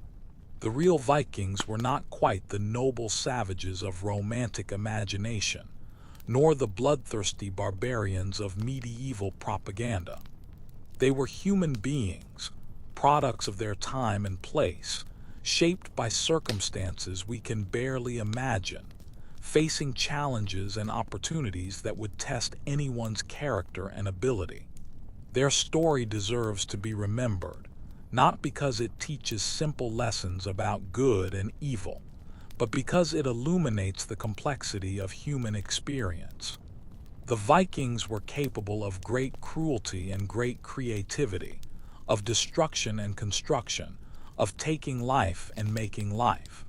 Their age was a time of upheaval and transformation, when old orders collapsed and new orders emerged, when the map of the world was redrawn and the possibilities of human existence were expanded. We are their heirs, whether we know it or not. The world they helped create is the world we live in, shaped by forces they set in motion, bearing marks they left upon it. When we try to understand ourselves and our history, we find them there, at the beginning of many things that we take for granted, at the roots of many trees whose branches we climb. The ships have sailed beyond the horizon now, their dragon prows vanishing into the gray distance. The raiders and settlers, the warriors and farmers, the kings and slaves, all have passed into the darkness from which none return. But their stories remain, preserved in chronicles and sagas, in place names and borrowed words, in the blood that flows in millions of veins. Listen to those stories, and you will hear voices from the distant past, speaking of a world that is gone but not forgotten. Listen, and you will understand something about who we are and where we came from.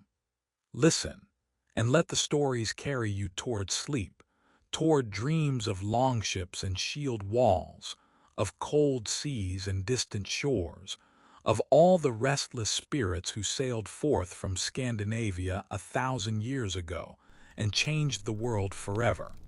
The night is deep now, and the stars are wheeling overhead, the same stars that guided Viking navigators across uncharted waters. Let them guide you, too, into the peaceful harbor of sleep, where the storms of history cannot reach, where all journeys end in rest. Good night. May your dreams be calm, and may you wake to find the world still turning, still carrying all of us forward into futures we cannot see. The women of the Viking world have often been overlooked in the telling of this story, overshadowed by the warriors and kings whose deeds filled the chronicles and sagas. But they were there, living lives as full and complex as any man's, shaping the culture in ways that deserve to be remembered. Norse women enjoyed more rights and freedoms than women in many other medieval societies. They could own property, divorce their husbands, and conduct business in their own names. A woman who managed a farm while her husband was away on Viking expeditions had to be capable and resourceful, and the law recognized her authority over household affairs. The sagas portray women as strong and often fierce, goading men to vengeance, counseling caution or boldness, mourning the dead with poetry that has survived for 1,000 years. Women like Aud the Deep-Minded, who led the settlement of Iceland after her husband and son died, or Freydis Eiríksdóttir, who accompanied expeditions to Vinland, left their marks on history alongside the famous male explorers and warriors. In the religious sphere, too, women played important roles. The seeresses, women who practiced a form of divination called satyr, were respected and sometimes feared for their ability to see the future and communicate with the spirit world. Even after Christianity came, some of this tradition persisted, transformed into folk practices that the church could never entirely suppress. When Viking families settled in England, the women came too, establishing households in the new land, raising children who would grow up speaking a mixture of Norse and English, creating the hybrid culture that would characterize the Danelaw. Their domestic labor, their child-rearing, their management of farms and workshops, all contributed to the transformation of raiding camps into settled communities. The children born to these families grew up in a world of transition, caught between the traditions of their parents and the new realities of their adopted homeland. They learned two languages, absorbed two cultures, and had to navigate between two communities that were sometimes at peace and sometimes at war. Some of these children would become the leaders of the next generation, men like Guthrum who ruled the Danelaw, or the Jarls and Thanes who administered Viking settlements throughout England. They were neither wholly Norse nor wholly English, but something new, products of a synthesis that was still ongoing. The family structures of the Viking world were complex, shaped by practices that Christianity would eventually condemn, but could not immediately eliminate. Polygamy was common among the wealthy, with powerful men maintaining multiple wives and concubines.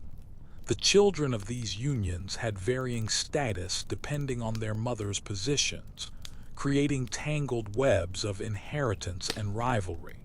Slavery was also part of Viking society, the captives taken in raids becoming thralls who worked the fields and served the households of their masters. The slave trade was a significant part of the Viking economy, with human beings bought and sold in markets from Dublin to Constantinople. For those captured and enslaved, the Viking experience was one of unmitigated suffering, their stories rarely recorded but no less real for being forgotten. The laws of the Viking world tried to regulate these complex relationships, defining rights and obligations, establishing procedures for resolving disputes, setting penalties for offenses. The Thing, or assembly, was the institution where free men gathered to make decisions, settle conflicts, and administer justice according to custom and precedent. These assemblies were fundamental to Norse political culture.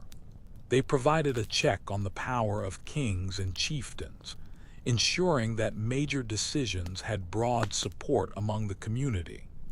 The Althing of Iceland, established in 930, was perhaps the most famous of these assemblies, a parliament that has some claim to being the oldest continuously operating legislature in the world. When Vikings settled in England, they brought these legal traditions with them. The Danelaw was distinguished not just by Scandinavian settlement, but by Scandinavian law, customs and practices that differed from those of the English regions to the south and west. Some of these legal differences persisted for centuries, influencing the development of English common law. The economic life of Viking England was shaped by trade as much as by agriculture. The Norse were merchants as well as farmers, and the towns they founded or expanded became important centers of commerce. York under Viking rule was one of the largest and wealthiest cities in England, its markets attracting traders from across the known world. The coinage of Viking England tells its own story. At first, the Norse used whatever currency they could obtain, hacksilver cut from foreign coins or ornaments, valued by weight rather than face value. But as Viking kingdoms became established, they began minting their own coins, asserting their legitimacy and facilitating trade. The designs on these coins reflect the cultural synthesis that was taking place. Some bear Christian symbols, showing that the rulers who issued them had adopted the new faith. Others combine Norse and English elements, images that would have been meaningful to both communities. The coins are small artifacts, but they provide evidence of large changes taking place in society. The art of Viking England similarly blends traditions from multiple sources. The Gosforth Cross in Cumbria combines Christian imagery with scenes from Norse mythology, depicting both the crucifixion and the legend of Ragnarok on the same monument. The Middleton Cross shows a warrior with his weapons, a tribute to a fighting man in a style that combines Scandinavian and English artistic traditions. These monuments were made by craftsmen who had mastered multiple traditions, who could move fluidly between cultural vocabularies, who were creating something new from the materials of the old. They stand as evidence that the encounter between Viking and English was not simply one of conflict, but also of creativity, not just destruction, but also construction.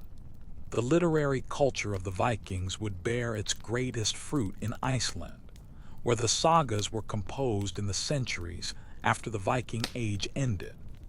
These long prose narratives tell stories of families and feuds, of voyages and discoveries, of heroes and villains whose deeds were remembered and embellished over generations of retelling. The sagas are not history in the modern sense. They were composed long after the events they describe, and they mix fact with fiction in ways that historians struggle to disentangle.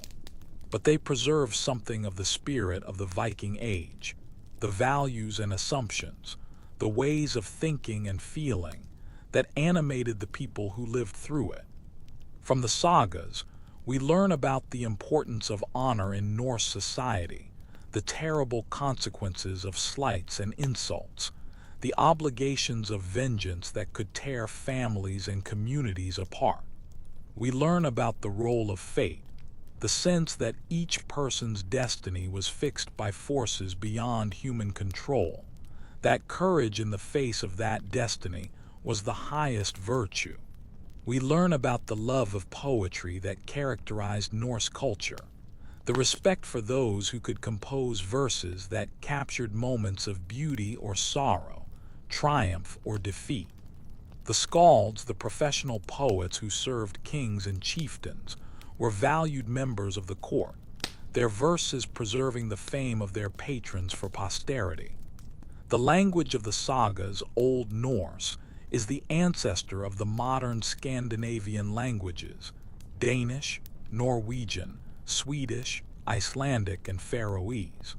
Icelandic has changed the least over the centuries, remaining close enough to Old Norse that modern Icelanders can read the sagas with relatively little difficulty.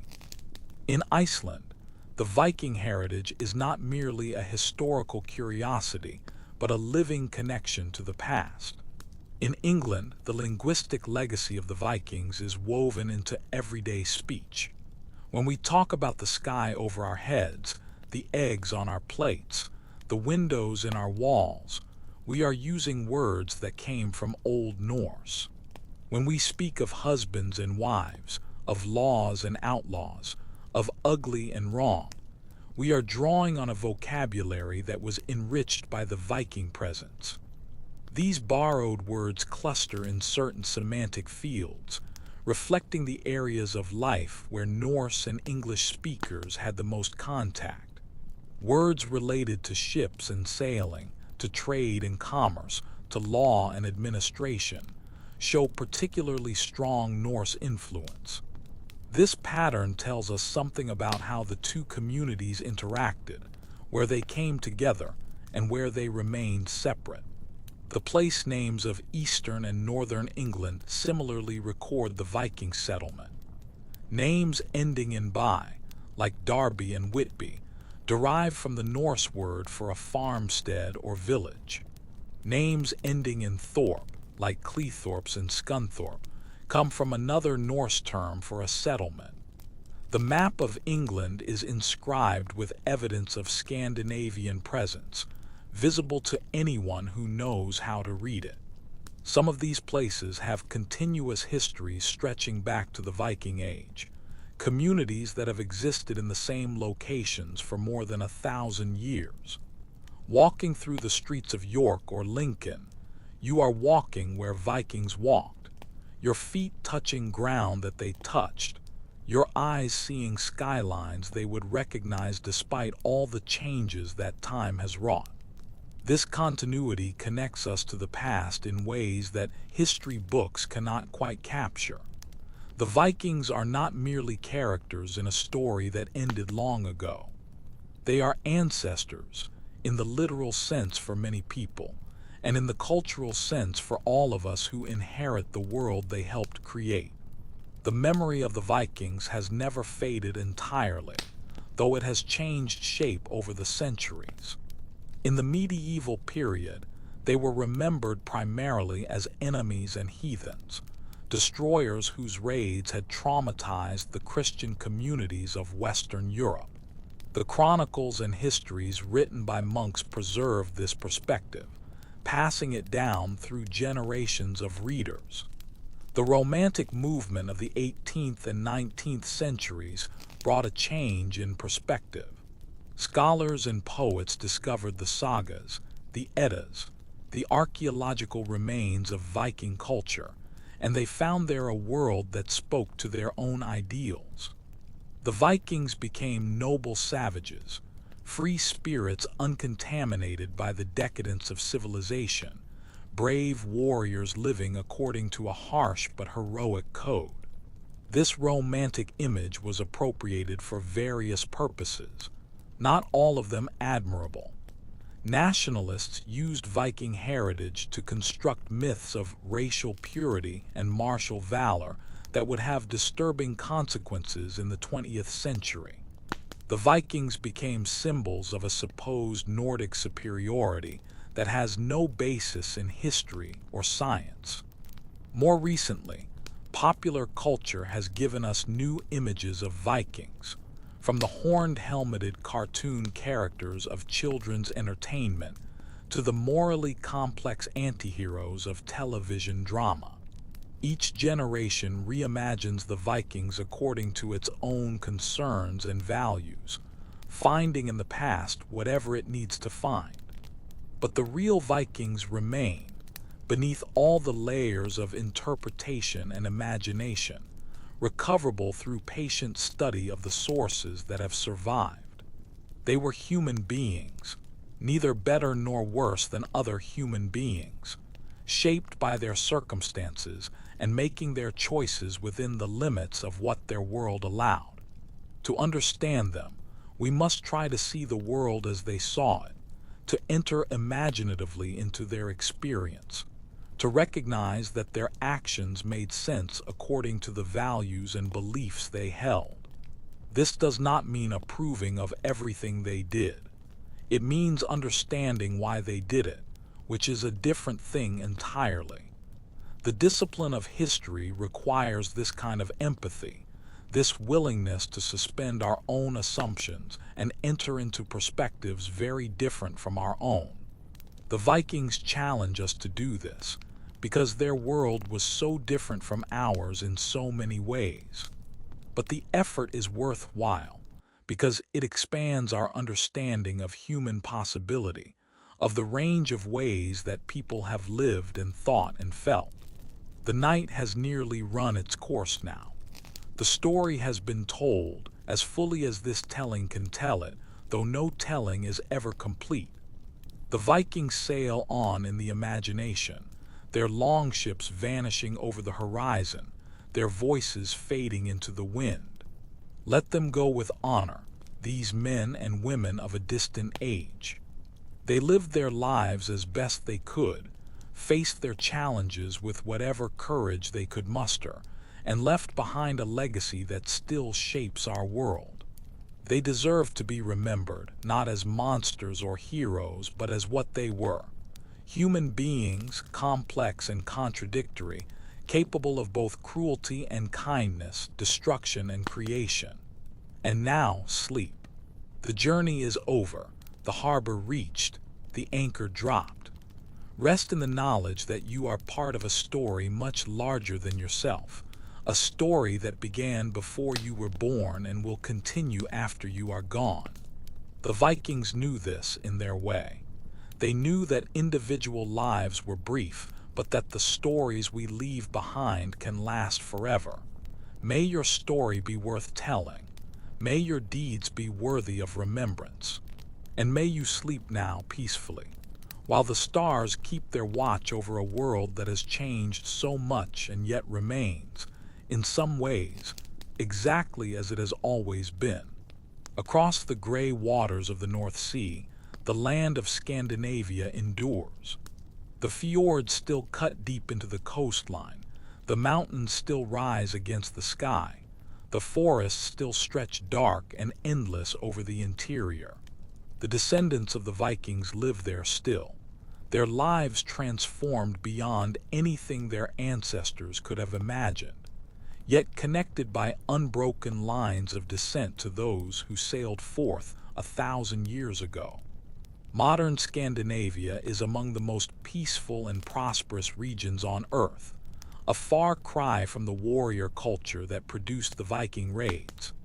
The countries that emerged from the medieval kingdoms of Denmark, Norway, and Sweden are known today for their social welfare systems, their environmental consciousness, their contributions to art and science and diplomacy. This transformation would have astonished a Viking warrior of the 9th century. The values that modern Scandinavians hold dear, equality and cooperation, peace and tolerance, are almost the opposite of those that animated the Viking Age.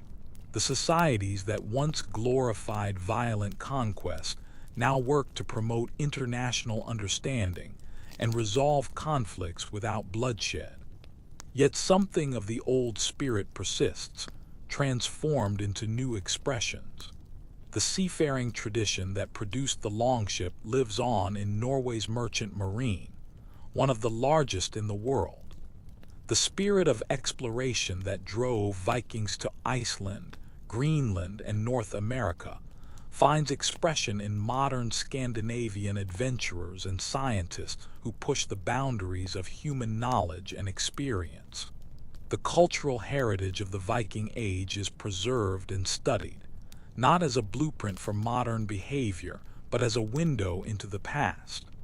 Museums in Copenhagen and Oslo, Stockholm and Reykjavik display the artifacts that have survived the centuries, the ships and weapons, the jewelry and tools, the carved stones and illuminated manuscripts that tell the story of a vanished world. Scholars continue to study the Vikings, using new methods and new technologies to extract fresh knowledge from old sources. DNA analysis has revealed patterns of migration and intermarriage that the written records obscure. Archaeological excavations uncover new sites every year, each one adding to our understanding of how people lived in the Viking Age. The sagas are still read, in Iceland in the original language, elsewhere in translation. They have been adapted into novels and films, operas and video games, their stories retold for new audiences in new media. The gods of the Norse, Odin and Thor, Freya and Loki, have found new life in popular culture, their names and images known to millions who may have only the vaguest idea of their original significance. In England, the Viking heritage is woven into the fabric of national identity. The monarchy that rules Britain today traces its descent through complex genealogical pathways that include both Anglo-Saxon and Scandinavian ancestors. The legal and political institutions that evolved over the centuries bear marks of the Viking presence, contributions that have become so thoroughly integrated that their origins are often forgotten. The relationship between England and Scandinavia has changed utterly since the Viking Age. Where once longships brought raiders to burn and plunder, now ferries and flights carry tourists and business travelers in both directions. Where once the languages were close enough for rough communication, but marked distinct and sometimes hostile communities, now they have diverged so far that translation is required. While English has become a common second language throughout Scandinavia, this transformation of enemies into friends, of raiders into trading partners, is one of the great stories of human history. It shows that relationships between peoples can change fundamentally over time, that the hatreds and fears of one era can give way to cooperation and mutual respect in another. The example of England and Scandinavia offers hope for a world still troubled by conflicts that seem as intractable as the Viking Wars once did. The story of the Vikings in England is thus not merely a tale from the distant past. It is a chapter in an ongoing story, a narrative that continues to unfold as history moves forward. The themes that animated that story, the encounter of different cultures, the violence of conquest and resistance, the gradual blending of populations, the transformation of enemies into neighbors, all of these themes remain relevant today. Every generation must decide how to relate to its past, what to remember and what to forget, what to celebrate and what to condemn. The Vikings present particular challenges in this regard. They were both destroyers and builders, killers and creators. Their age was marked by tremendous suffering, but also by tremendous achievement. To remember them honestly, we must hold both truths in mind, refusing to reduce complexity to simple moral judgments. This is perhaps the final lesson of the Viking story, if it has a final lesson. That history resists simplification, that human beings are always more complicated than we want them to be, that the past offers no easy models for the present but only endless material for reflection. The Vikings came to England, and England was changed by their coming. This simple statement contains multitudes, all the lives lived and lost, all the battles fought and won, all the words spoken and written over 3 centuries of encounter. No single telling can encompass it all. No single perspective can capture its full meaning. But the attempt to understand is worthwhile, even knowing it will always be incomplete. In reaching toward the past, we learn something about ourselves. In studying how others lived, we gain perspective on our own lives. In remembering those who came before, we acknowledge our place in a story larger than ourselves. The story ends here, but only this particular telling of it. The story itself continues, in the minds of those who remember it, in the scholarship that adds to our knowledge, in the creative works that reimagine the past for new audiences. The Vikings remain, not as they were but as we remember them, figures in an ongoing conversation between present and past. And so, one last time, good night. May the peace that eventually came to the lands the Vikings raided be yours tonight. May the courage that sustained the defenders of England through dark years sustain you in whatever challenges you face. May the curiosity that drove Viking explorers to distant shores drive you to discover new things in your own life. The longships are gone now, pulled up on beaches that no longer exist. their timbers long since returned to the earth. The warriors who rode them have been dust for 1,000 years. But something remains, something that words have tried to capture and will never quite succeed in capturing, something that lives on whenever the story is told. That something is with you now, in the quiet darkness, in the space between waking and sleep. It is the presence of the past, the weight of all those lives that came before yours, the legacy that you have inherited whether you wanted it or not. Rest now with that legacy. Let it settle into your dreams, and when you wake, carry it forward as everyone who came before you carried it forward into a future that is yours to shape. The wind has died, the sea is calm, the stars are keeping watch. Sleep well.